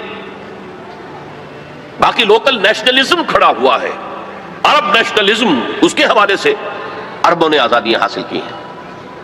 عرب نیشنلزم آف ناصر اینڈ حافظ الاسد وغیرہ وغیرہ، عرب نیشنلزم، ملے نیشنلزم فار ایسٹ کے اندر۔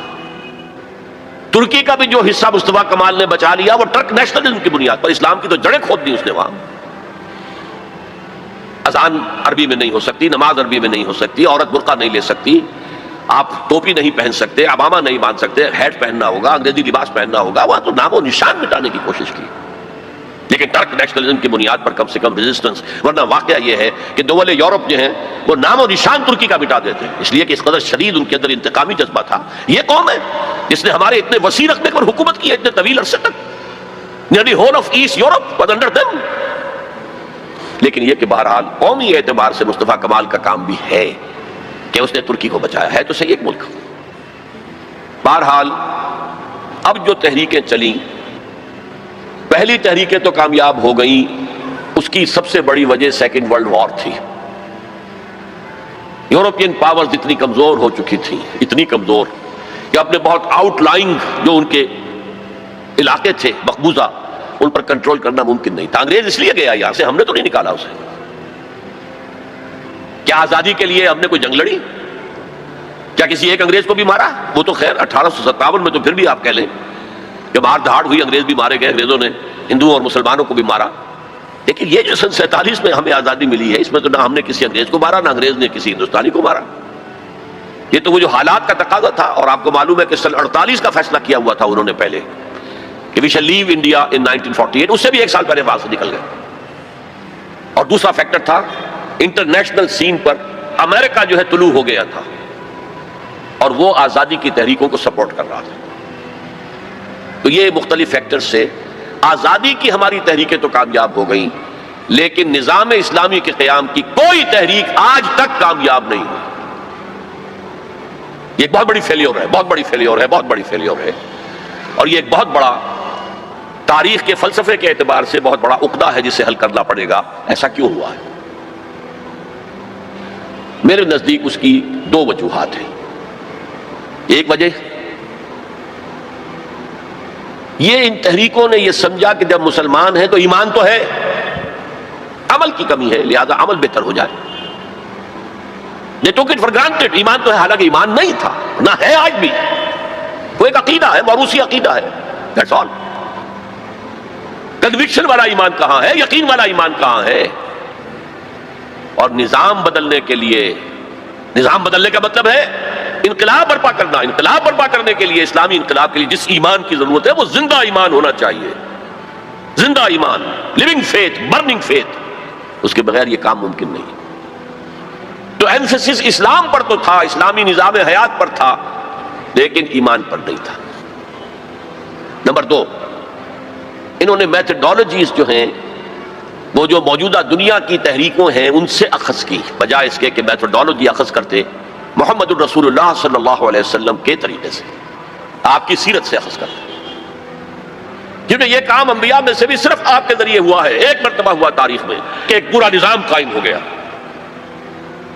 اور اس لیے میں نے نوٹ کرایا تھا اپنے پچھلے لیکچرز میں کہ حضور کے لیے 3 مرتبہ آیا هو الذی ارسل رسولہ بالہدی ودین الحق لیظہرہ علی الدین کلہ، اور کسی اور رسول کے لیے ایک دفعہ بھی نہیں آیا، نہ حضرت ابراہیم کے لیے، نہ حضرت موسیٰ کے لیے، نہ حضرت عیسیٰ کے لیے، نہ حضرت نوح کے لیے علیہ الصلوۃ والسلام۔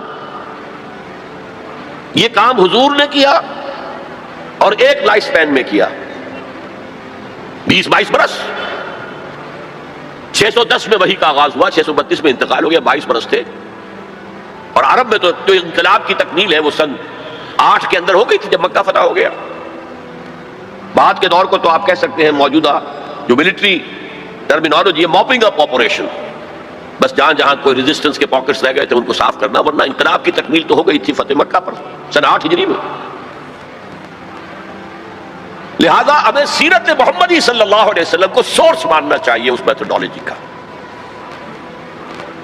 یہ دو غلطیاں ہوئی ہیں بالعموم ان تحریکوں سے، لیکن بہرحال سبق سیکھ کر آگے چلنا ہے، کوششیں کرنی ہیں۔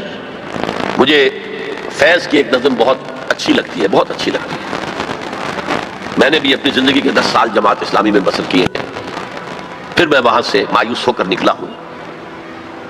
تو اسی زمانے میں یہ نظم اس کی آئی تھی، میں حیران ہوں کہ وہ تو اس قسم کی کسی کشاکش میں، کسی تحریک میں بالفعل تو کبھی شریک رہا ہی نہیں، وہ تو شاعر تھا ایک، لیکن نظم اس قدر عظیم ہے۔ یہ فصل امیدوں کی ہمدم اس بار بھی غارت جائے گی، سب محنت صبحوں شاموں کی اب کے بھی اکارت جائے گی، دھرتی کے کونوں کھدروں میں پھر اپنے لہو کی کھاد بھرو، پھر مٹی سینچو اشکوں سے، پھر اگلی رت کی فکر کرو، پھر اگلی رت کی فکر کرو، جب پھر ایک بار اجڑنا ہے، ایک فصل پکی تو بھر پایا، تب تک تو یہی کچھ کرنا ہے۔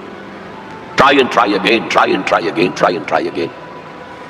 بہرحال یہ تحریکیں جو ہے ابھی تک جماعتوں کی شکل میں ہیں، ان کا ایک نقشہ ہے، لیکن کامیابی نہیں ہوئی۔ اور تحریکوں کا معاملہ یہ ہوتا ہے کہ اگر تو وہ تحریک 25 30 40 50 سال کے اندر کامیاب ہو جائے تو ہو جاتی ہے، ورنہ اس کو بڑھاپا طاری ہو جاتا ہے۔ وہ تو جیسا کہ میں نے اسپینگلر کا بھی آپ کو بتایا، یہ فلسفہ تاریخ کا ایک نقطہ نظر ہے۔ تہذیبیں بھی جوان ہوتی ہیں، قوت پکڑتی ہیں، پھر مر جاتی ہیں۔ ٹوائن بی نے 20 تہذیبیں شمار کی ہیں کہ پوری تاریخ انسانی کے دوران 20 سویلائزیشنز ابھری ہیں، ان میں سے وہ کہتا ہے 12 ختم ہو چکی ہیں، 8 ہیں اس وقت۔ اور اسی کو ہنٹنگٹن نے پھر آگے بڑھایا کلیش آف سویلائزیشن کے اندر، کہ یہ جو 8 تہذیبیں آج دنیا میں ہیں، ان میں سے ایک ہماری مغربی تہذیب ہے، باقی 7 میں سے بھی 5 وہ ہیں جنہیں ہم آسانی سے ایسیمیلیٹ کر سکتے ہیں، ہمارے اندر گم ہو جائیں گی، ضم ہو جائیں گی۔ they pose no threat, no challenge۔ صرف 2 تہذیبیں ایسی ہیں کہ جو ذرا لوہے کے چنوں کے مانند ہیں، ان کے چبانا مشکل ہوگا، ایک مسلم سویلائزیشن اور ایک کنفیوشین سویلائزیشن آف چائنا۔ اس پر پھر اس نے مشورے دیے تھے، اور یہ جو تھنک ٹینکس ہوتے ہیں اور جو اس طرح کے دانشور ہوتے ہیں، ان کے مشوروں پر کس طرح عمل ہوتا ہے امریکہ کے اندر۔ 2 مشورے دیے، ایک تو چائنا کو اور مسلم ورلڈ کو ایک دوسرے سے دور کرو، چائنا کو ایسٹ ورڈ لکنگ کر دو، ویسٹ ورڈ لکنگ نہ رہے۔ ویسٹ میں تو عالم اسلام ہے، اگر مشرق کی طرف رخ ہو جائے گا تو پیسیفک، اکراس دی پیسیفک امریکہ بیٹھا ہوا ہے، اور بیچ میں نیچے جو جزیرے ہیں۔ اسی مشورے کے تحت ایپیک قائم ہوئی، ایشیا پیسیفک اکنامک کوآپریشن۔ دوسرا مشورہ دیا، مسلمانوں کے آپس کے اختلافات کو بڑھاؤ۔ میں سمجھتا ہوں پاکستان میں جو شیعہ سنی قتل و غارت ہوئی ہے، وہ اصل میں اس پالیسی کا نتیجہ، وہ انڈیجنس نہیں ہے، بلکہ اس کے ڈانڈے باہر سے ملتے ہیں۔ ورنہ شیعہ سنی سائڈ بائی سائڈ رہتے ہیں، کبھی کوئی عوامی فساد تو ہوا ہی نہیں ہوا۔ شیعہ سنی کا کوئی عوامی فساد کبھی ہوا ہی نہیں، آج تک نہیں ہوا۔ زیادہ سے زیادہ اختلاف ہوتا ہے تو محرم کے دنوں میں کہ تعزیے کا جناب یہ راستہ آپ کا مقرر ہے، آپ ادھر کیسے جا رہے ہیں، بس اس پر ہوتا، وہ بھی ان چند دنوں کے اندر، باقی تو اور کہیں نہیں۔ سائڈ بائی سائڈ، اوپر نیچے، ایک ملٹی سٹوری بلڈنگ میں اوپر شیعہ ہے نیچے سنی ہے، یا نیچے شیعہ ہے اوپر سنی ہے، کوئی نہیں۔ لیکن ہے یہ ایک بہت بڑی ایک پالیسی ہے جس کے تحت یہ سب کچھ ہو رہا ہے۔ بہرحال ہمارا جو اپورڈ جو موومنٹ تھی رینائسنس کی، وہ تو تاحال تو ناکام ہے بالکل۔ یہ جو کچھ ایران میں ہوا، یہ ایک بڑا ہی اچانک ایک فینومینن ہے جو ابھرا ہے، وہ کسی تحریک کے نتیجے میں نہیں ہے، وہ تو اصل میں ایک پولیٹیکل موومنٹ تھی اگینسٹ دی شاہ۔ اس کے لیے نہ کوئی اسلامی تحریک کے لیے کوئی جماعت بنائی گئی، نہ اسلامی انقلاب کے لیے کوئی فکر تیار کیا، کچھ بھی نہیں۔ ایک جوائنٹ سٹرگل اگینسٹ شاہ، جس میں لیفٹسٹ بھی تھے، رائٹسٹ بھی تھے، تودے بھی تھی، خالص کمیونسٹ، مجاہدین خلق بھی تھے جو ویسے مسلمان ذہن کے تھے لیکن کچھ لیفٹ کی طرف ان کا رجحان تھا، لبرلز بھی تھے، مہدی بادرگانی جیسے لوگ، اور علماء بھی تھے، آیت اللہ بھی تھے، سب تھے۔ این وقت پر آیت اللہ نے اس کو ہائی جیک کیا ہے، اور اس کے بعد ان کی آپس میں جو انفائٹنگ ہوئی ہے مجاہدین خلق کی اور ان علماء کی، وہ آپ کو معلوم ہے کتنا خون بہا ہے۔ یہ بالکل تحریک جو ہے پاکستان کی اینٹی بھٹو تحریک کے پیرلل تھی، ہم عصر تھی، ایک ہی زمانے میں، نوعیت بھی ایک ہی تھی۔ بھٹو کے خلاف جو لوگ تھے وہ سب جمع ہو گئے۔ میں نے اسے اس وقت بھی کہا تھا کہ میں اسے ایک سیاسی تحریک سمجھتا ہوں، نظام مصطفیٰ کی تحریک نہیں مانتا، چاہے اس کی وجہ سے جس مسجد میں 10 سال سے میں جمعے کا خطاب کر رہا تھا مجھے وہ مسجد چھوڑنی پڑی۔ میں نے کہا ٹھیک ہے، اس لیے کہ عوامی جذبات اتنے اٹھے ہوئے تھے PNA کی تحریک، اس کا نام رکھ دیا گیا نظام مصطفیٰ تحریک۔ حال یہ ہے کہ عصر کی نماز جا رہی ہے اور جلوس چلتا جا رہا ہے، اور نظام مصطفیٰ کی تحریک ہے۔ نمازیں ایک دوسرے کے پیچھے نہیں پڑھ رہے ہیں اور نظام مصطفیٰ کی تحریک ہے۔ انا للہ و انا الیہ راجعون۔ وہ بھی ایک پولیٹیکل موومنٹ تھی، اینٹی بھٹو موومنٹ۔ کسی کو کسی وجہ سے دشمنی تھی بھٹو سے، کسی کو کسی وجہ سے، کسی کو کسی وجہ سے، کسی کو کسی، سب جمع ہو گئے اور سب نے جو ہے ٹانگ کھینچ لی، لیکن ہائی جیک کر کے لے گئی آرمی، سب دیکھتے رہ گئے۔ وہ سارا حلوہ جو PNA نے پکایا تھا وہ ضیاء الحق نے 11 سال کھایا بیٹھ کر آرام سے۔ It was hijacked by Zia ul Haq, that was hijacked by علماء۔ لیکن پیرلل موومنٹس تھی، اور Shah of Iran and Bhutto both مرتے وقت یہ کہہ کر گئے کہ ہمیں امریکہ نے مروایا ہے۔ ڈیموکریٹک حکومت تھی، ڈیموکریٹس کی حکومت تھی امریکہ میں، انہوں نے سپورٹ کیا ان تحریکوں جو ان کے خلاف چل رہی تھی۔ بہرحال بھٹو کا تو ایک اور جرم بھی تھا کہ اس نے ایٹم بم بنانے کا اعلان کیا تھا، چاہے ہمیں گھاس کھانا پڑے ہم ایٹم بم بنائیں گے۔ اور کسنجر نے کہہ دیا تھا we'll make an example of you، پاس نہیں آؤ گے اگر تو تمہیں یہ نشان عبرت بنا دیں گے، اور وہ نشان عبرت پھانسی پہ جھلا دیا اس کو۔ بہرحال اس اعتبار سے ہماری ابھی پیش رفت کچھ نہیں ہو سکی ہے، میننگ فل پیش رفت، بلکہ اس میں جو ایک نئی ڈائمنشن پیدا ہوئی ہے افغانستان فینومینن کے نتیجے میں، جو القاعدہ اور اسامہ ابن لادن اور ان کے ہم خیال لوگوں نے جس طرح کا طریقہ کار اختیار کیا ہے، جذبہ تو ظاہر بات ہے کہ ان کا مذہب ہی ہے، جانے دینا آسان کام تو نہیں ہے، لیکن یہ جو دہشت گردی کا طریقہ اختیار کیا ہے یہ کاؤنٹر پروڈکٹیو ہے، نقصان دہ ہے، اس کے فائدہ کچھ نہیں، کچھ حاصل نہیں ہوگا۔ بہرحال ہر شخص اپنی نیت کے حوالے سے اللہ تعالیٰ کے ہاں جج کیا جائے گا۔ انما الاعمال بالنیات، اگر ان کی نیت نیک ہے اور خلوص میں اس میں انہیں اجر ملے گا، لیکن یہ تو کاؤنٹر پروڈکٹیو ہے اس وقت، اور ان کے حوالے سے اس وقت ویسٹ نے بالکل ٹارگٹ نمبر 1 بنا دیا ہے کہ فنڈامنٹلسٹ اسلام یہ ہمارا دشمن ہے، ہمیں ختم کریں گے۔ چنانچہ جو تازہ ترین رپورٹ آئی ہے رینڈ کارپوریشن آف امریکہ کی، جو ہائیسٹ لیول کا تھنک ٹینک ہے اور جس کی سفارشات پر وزارت خارجہ اور باقی وزارتیں عمل کرتے ہیں، ان کی رپورٹ میں مسلمانوں کو 4 حصوں میں تقسیم کیا گیا ہے۔ نمبر 1 وہ لوگ جو اسلام کو ایک نظام زندگی سمجھتے ہیں، پولیٹیکل سوشو اکنامک سسٹم بھی سمجھتے ہیں، ایک مذہب کے علاوہ، مذہب بھی ہے، عقائد بھی ہیں، عبادات بھی ہیں، رسومات بھی ہیں، لیکن اس کے ساتھ ہی پولیٹیکل سوشو اکنامک سسٹم جو سمجھتے ہیں they are our enemy number 1، we have to crush them in whatever way it is possible۔ اس لیے کہ ہم اپنے مد مقابل کسی نظام کو کھڑا ہوا نہیں دیکھ سکتے۔ اور آپ سوچئے 40 برس جو کولڈ وار رہی وہ نظاموں کی جنگ تھی نا، اس میں مذہب کا تو کوئی سوال ہی نہیں تھا۔ ویسٹ میں بھی سب کے سب کیا تھے، عیسائی تھے، اور رشیا کے اندر کون تھے؟ USSR کی عظیم اکثریت کن پر مشتمل تھی؟ یہ چند مسلمان ممالک چھوڑ دیجئے، قازقستان وغیرہ، تو باقی تو سارا وہ عیسائی تھے نا، مذہب کا کوئی ایلیمنٹ نہیں تھا، ایلیمنٹ نظام کا تھا، ہمارا کیپٹلسٹک نظام، اور یہ کمیونسٹ نظام اس کا چیلنج بن کر آ گیا ہے، نتھنگ ڈوئنگ، برداشت نہیں کریں گے۔ تو فنڈامنٹلسٹ کے بارے میں تو ان کی پہلے پالیسی ڈکلیئرڈ ہے، we have to crush them. Number 2 ہے ٹریڈیشنل لوگ، روایتی علماء، یہ اپنے مسجدوں میں، اپنے مدرسوں کے اندر قال اللہ قال الرسول پڑھنے میں ہیں، تو یہ فی نفس ہی تو خطرناک نہیں ہے، لیکن اگر یہ فنڈامنٹلسٹ کے ساتھ مل جائیں تو بہت خطرناک ہے، اس لیے کہ ان کے پاس جو ہے لوگوں کے ساتھ رابطے کا مستقل ذریعہ موجود ہے۔ ہر جمعے کو جلسہ عام ہو رہا ہے، چھوٹا سا جلسہ کرنے کے لیے بھی آپ کو کتنے پاپڑ بیلنے پڑتے ہیں، اس کا اشتہار شائع کیجئے، اس کی ڈنڈوری کیجئے، اس کا اعلان کیجئے، وہ کتنے آئیں گے، 200-400 آ گئے تو بڑی بات ہے۔ یہاں وہ کچے دھاگے سے بندے آ رہے ہیں، نہا دھو کر کپڑے بدل کر عطر لگا کر چلے آ رہے ہیں، تو یہ ہے کہ بہت خطرناک ہے یہ، اگر مل جائے فنڈامنٹلسٹ تو انہیں دور رکھنا ایک دوسرے سے، اور ان کے آپس کے اختلافات کو بھڑکانا ہے تاکہ یہ کبھی متحدہ قوت نہ بن سکے ٹریڈیشنل۔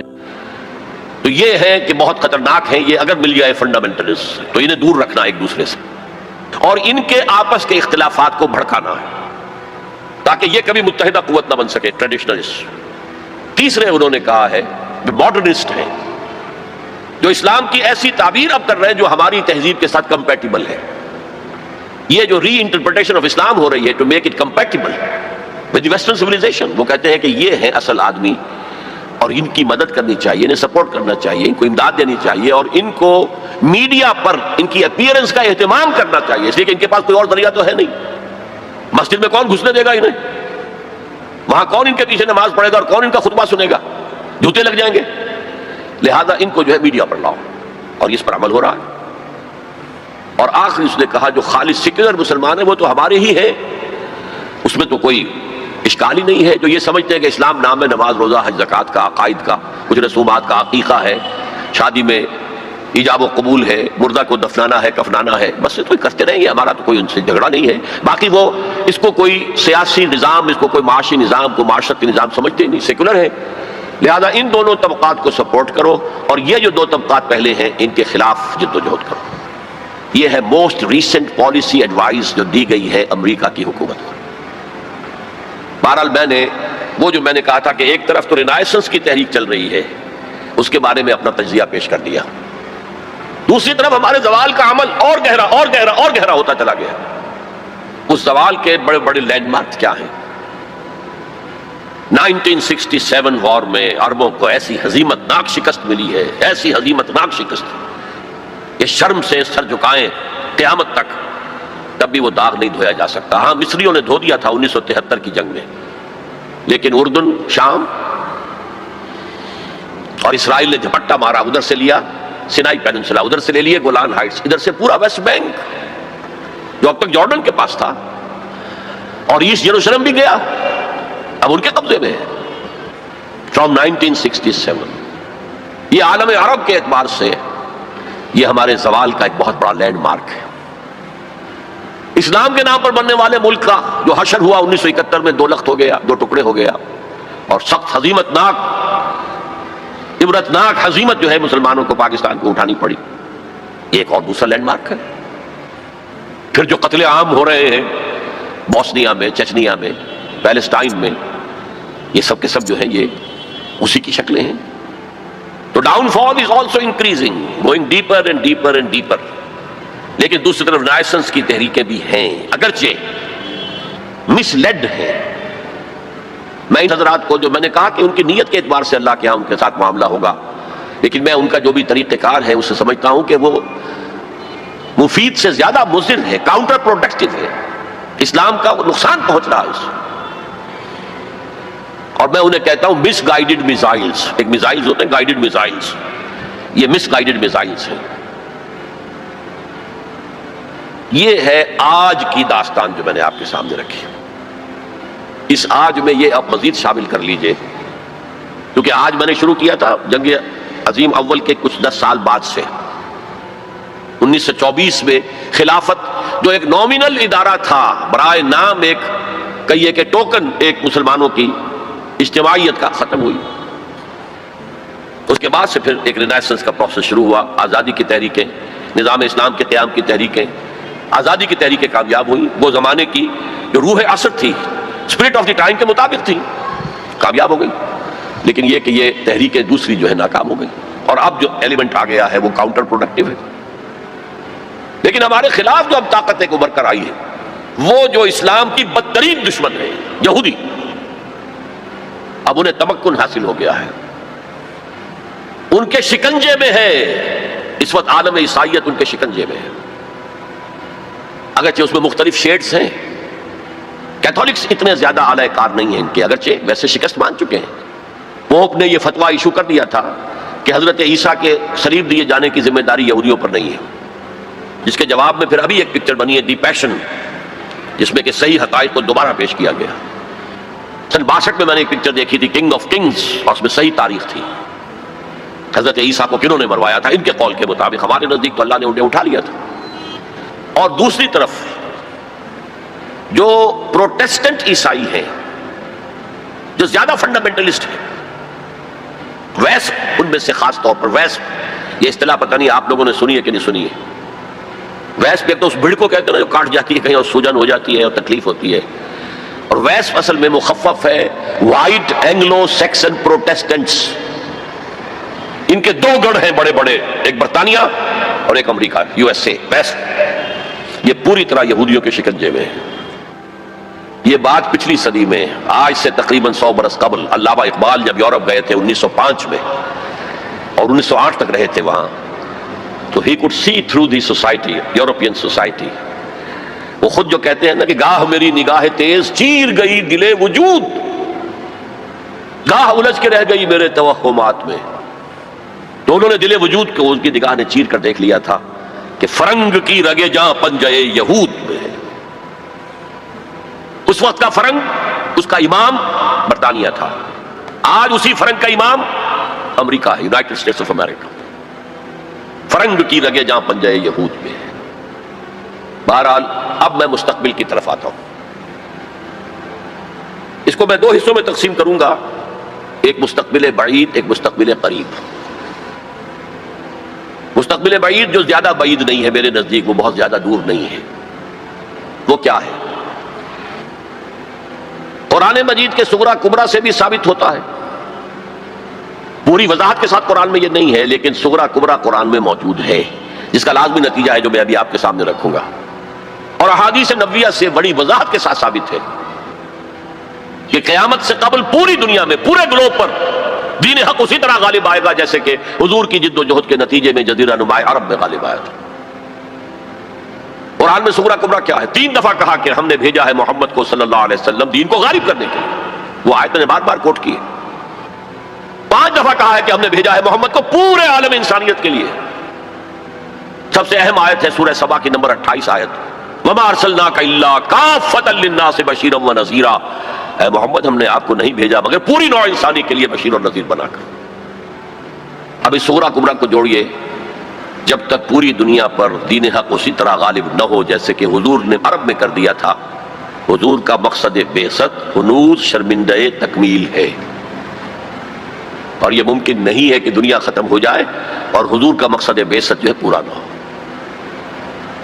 احادیث کے اندر وہ حدیث جو میں 2 دفعہ آپ کے سامنے لا چکا ہوں، پہلا دور نبوت، دوسرا خلافت علی منہاج النبوہ، تیسرا ملکن عاضن، چوتھا فرمایا ثم تکون ملکن جبریا، پھر ملوکیت ہوگی مجبوری والی، غلامی والی.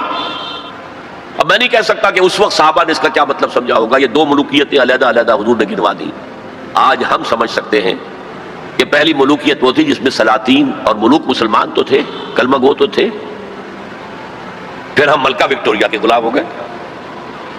یہ ملکن جبریت، یہ پورے عالم اسلام کو جو روز ڈالا تھا کولونیل پاورز آف یورپ نے، یہ اس کی طرف اشارہ ہے. یہ فرمایا یہ دور بھی رہے گا جب تک اللہ چاہے گا، پھر اللہ اسے بھی اٹھا لے گا. And the good news is ثم تکون خلافت علی منہاج النبوہ، پھر دوبارہ دنیا میں خلافت علی منہاج النبوہ کا نظام قائم ہوگا. یہ ہے وہ دور جو آنے والا ہے، مستقبل میں آئے گا، لازماً آئے گا. 2 پتنگیں ہیں اڑ رہی ہیں، ان کا پیچ پڑنے والا ہے بہت زبردست. ایک ہے نیو ورلڈ آرڈر جو حقیقت میں جیو ورلڈ آرڈر ہے، ایک ہے جسٹ ورلڈ آرڈر آف اسلام. مقابلہ انہی میں ہونا ہے، اور نتیجے میں بالآخر اسلامی خلافت گلوبل کی طرف سے دنیا جا ہی رہی ہے. گلوبلائزیشن یہ ملکوں کے درمیان لکیریں تو تقریباً بے ایمانی ہو جائے گی. ملٹی نیشنلز کی حکومت ہوگی اصل میں. تو باقی حکومتیں جو ہے تو انتظامی قسم کے وہ ایک ریجنز ہوں گے. جیسے کہ پہلی جنگ عظیم سے پہلے پوری امت مسلمہ ایک وحدت تھی. ہاں حکومت یہاں مغلوں کی ہے، وہاں صفویوں کی ہے، لیکن کہیں کسی پاسپورٹ کی ضرورت نہیں، کہیں کسی ویزا کی ضرورت نہیں. کوئی مغرب سے چل کر آتا ہے ابن بطوطہ اور پہنچ جاتا ہے ہندوستان تک، اور یہاں آ کر وزیر بن جاتا ہے. وہ is not the son of this soil. امت کی وحدت برقرار تھی. یہ امت کی وحدت ختم ہوئی ہے فرسٹ ورلڈ وار کے بعد. المصر للمصریین، الشام للشامیین، العراق للعراقیین، یہ نعرے لگے ہیں امت کی وحدت کو پارا پارا کرنے کے لیے مغرب کے زیر اثر. یہ سب سے بڑی سازش تھی امت کی وحدت کو ختم کرنے کے لیے. بہرحال ایک تو یہ جس کی کے بارے میں حضور نے خبر دی کہ دوبارہ آئے گا خلافت علی منہاج النبوہ کا نظام. اور 2 حدیثیں آپ کو سنا دینا چاہتا ہوں جس میں حضور نے خبر دی ہے کہ اب جب یہ آئے گا تو گلوبل ہو.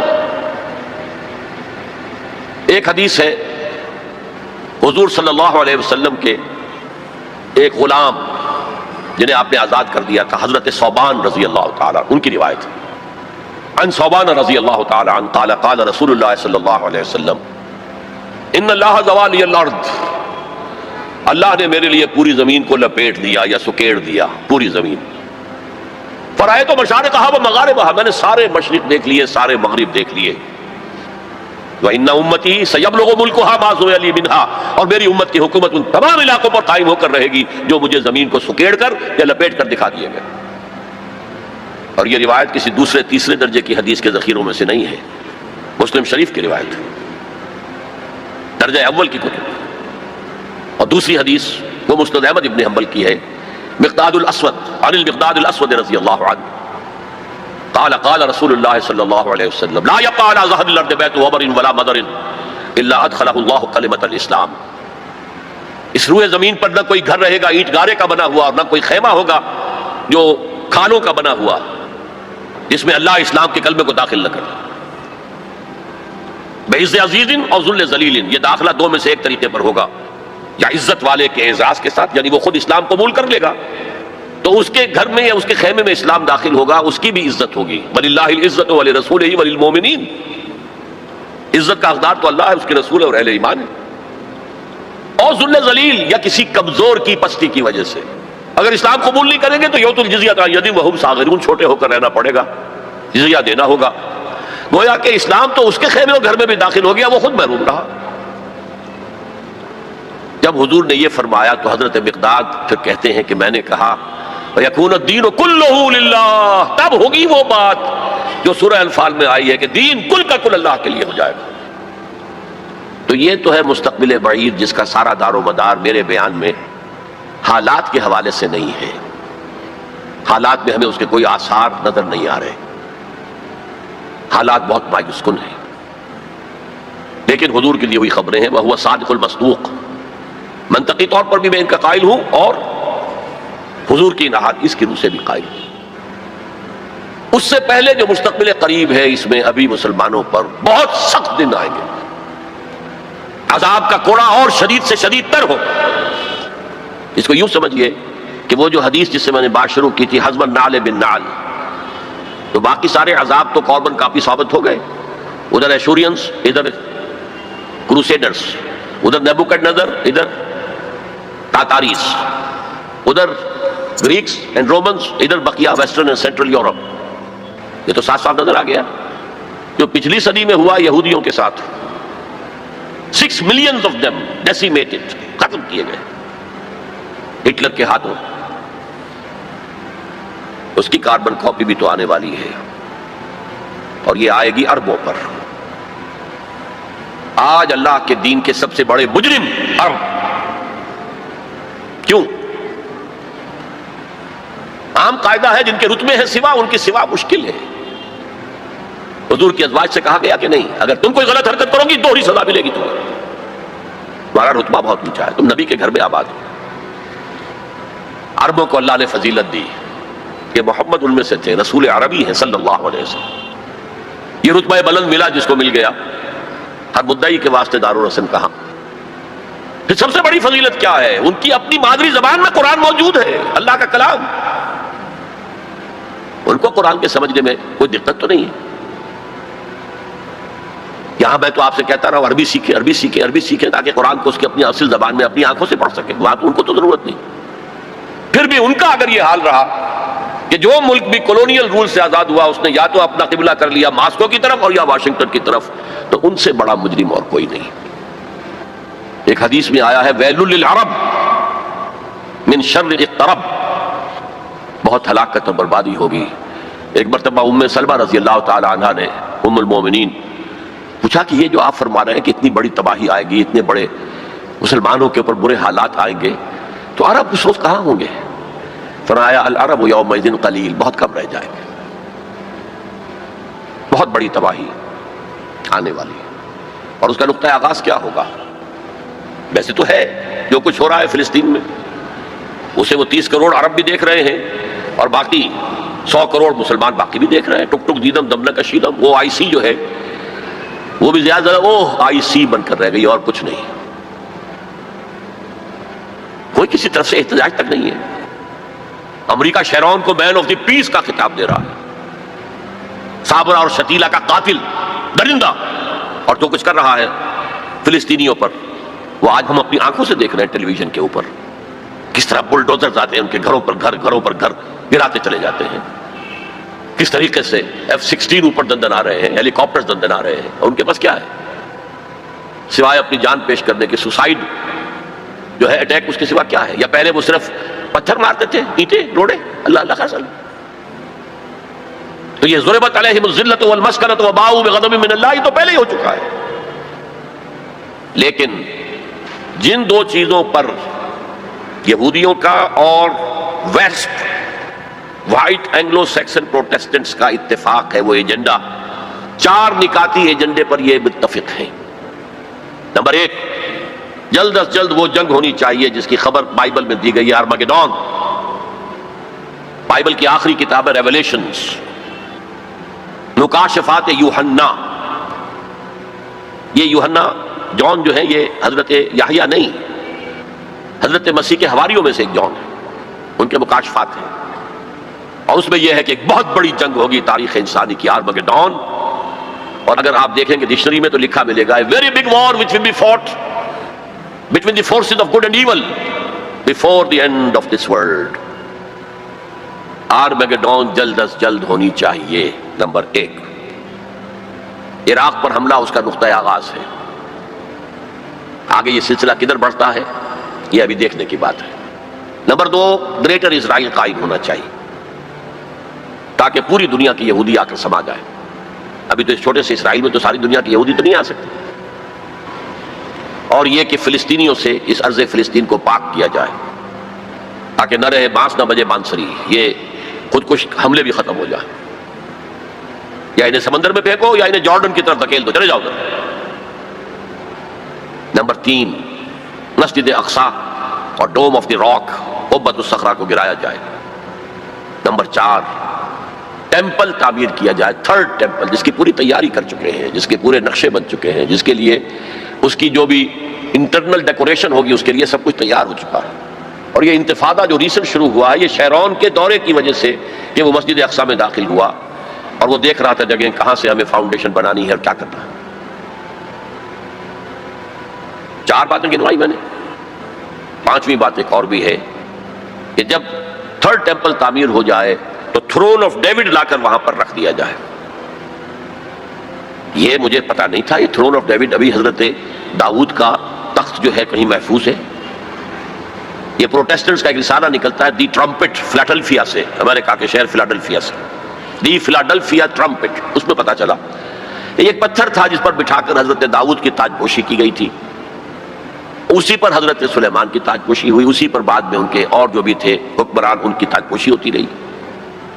وہ پتھر ٹائٹس نے جب گرایا ہے یروشلم کے اس 2nd ٹیمپل کو تو وہ اپنے ساتھ لے گیا. وہ روم پہنچ گیا، روم سے آئرلینڈ پہنچ گیا، کیتھولک ملک ہے بہت بڑا. وہاں سے اسکاٹ لینڈ آیا، وہاں سے انگلینڈ میں آ گیا اور اسے رکھ دیا گیا جو ان کی پارلیمنٹ کے ساتھ گرجا ہے. اور 14ویں صدی عیسوی میں اس کو ایک کرسی میں بلڈ کر دیا گیا سیٹ کی حیثیت سے. اب وہ تھرون ہے، اسی کرسی پر بٹھا کر انگریز جو بھی بادشاہ ہوئے اور جو ملکائیں ہوئی ان کی کورونیشن ہوئی ہے، وہ وہاں سے لا کر اب یہاں رکھا جائے گا. البتہ اس کے بعد ان کے ایجنڈے مختلف ہو جاتے ہیں. یہودی سمجھتے ہیں ہمارا مسیح آئے گا، وہ اس تخت پر بیٹھ کر دنیا پر حکومت کرے گا. اس کے لیے بھی سمجھ لیجئے ان کے مسیحا سے مراد کیا ہے. ان کے ہاں چلی آ رہی تھی پیشین گوئیاں کہ ایک مسیحا آئے گا جو تمہارے دل ادر دور کرے گا، تمہیں عظمت تک پہنچائے گا. وہ حضرت مسیح آ گئے، انہوں نے مانا ہی نہیں. تو وہ پیشین گوئی جو ہے ابھی موجود ہے. The position is vacant. ابھی تک وہ مسیح نہیں آیا. They are waiting for their مسیح، اس لیے کہ مسیح کو تو مانا نہیں.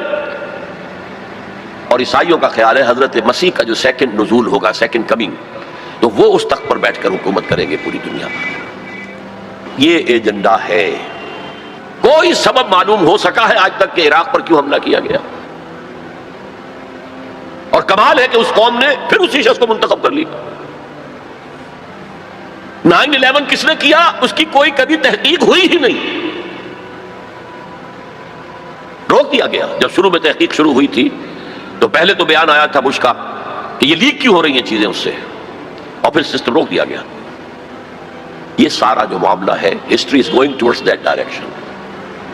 لیکن بہرحال اس میں جو مسجد اقصی کی شہادت کے بعد اور قبۃ الصخرہ کے گرانے کے بعد جو خون کھولے گا عرب نوجوانوں کا، اس کا آپ اندازہ نہیں کر سکتے. عرب کے اندر جوش تو اب بھی ہے، نوجوانوں میں بہت ہے. وہ ایک ایسی بات ہوگی کہ جس پر خون جوش کھائے گا، اور اس سے پہلے تو یہ حکمران کہ جو ویسٹ کے گماشتے ہیں یہ انہیں قتل کریں گے، بھونیں گے. اور پھر یہ کہ کرسچنز اور جیوز، اور انہیں جیوز میں سے اینٹی کرائسٹ بھی کھڑا ہو جائے گا، دجال. یہ مقابلے ہونے ہیں، لیکن میں اب تفصیل میں نہیں جانا چاہتا. لیکن ان کے ذریعے سے عالم عرب پر تو بہت بڑا، بہت سخت عذاب آئے گا. باقی عالم اسلام دوسرے درجے میں ہے، مجرم. ہم سمجھتے ہیں کہ نمبر 2 پر ہم مسلمانان پاکستان ہیں، جنہوں نے اس ہندوستان کی تقسیم اسلام کے نام پر کروائی، اور 57 برس گزر گئے ہیں کہ اس اسلام کا کوئی نام و نشان وہاں نہیں ہے. وہی اسلام ہے جو ہر جگہ ہے، یہاں بھی ہے، مسجدوں میں آپ بھی جا رہے ہیں، ہم بھی جا رہے ہیں. لیکن وہ اسلامی نظام جو کہا گیا تھا کہ اسلام کے اصول حریت و اخوت و مساوات کا ایک نمونہ دنیا کو دکھانا چاہتے ہیں، وہ کہاں ہے؟ لیکن یہ کہ جہاں تک عرب پر اس عذاب خداوندی کا تعلق ہے، اس کا تو مجھے یقین ہے ہوگا، اور ہولوکاسٹ سے کم 10 گنا ہوگا. خاکم بدہن، جیسے نیبوکڈنیزر کے ہاتھوں جتنے مرے تھے، اس سے 100 گنا جو ہے وہ تاتاریوں کے ہاتھوں مرے. لیکن یہ کہ باقی امت جو ہے، شاید اللہ تعالی ہمیں ہدایت دے دے، شاید اللہ تعالی قوم یونس کی طرح ہمیں توبہ، اجتماعی توبہ کی توفیق دے دے. اللہ کی رحمت سے ہم اس اعتبار سے مایوس نہیں ہیں، اپنی جو بھی ہماری بساط ہے کوشش کر رہے ہیں کہ وہاں پر اسلامی نظام آ سکے جس کے لیے وہ ملک بنایا گیا تھا. بہرحال یہ ہے میرا تجزیہ مستقبل کے بارے میں. میں اب اسی پر اتفاق کر رہا ہوں، معمول سے بھی زیادہ ٹائم آج ہو گیا ہے.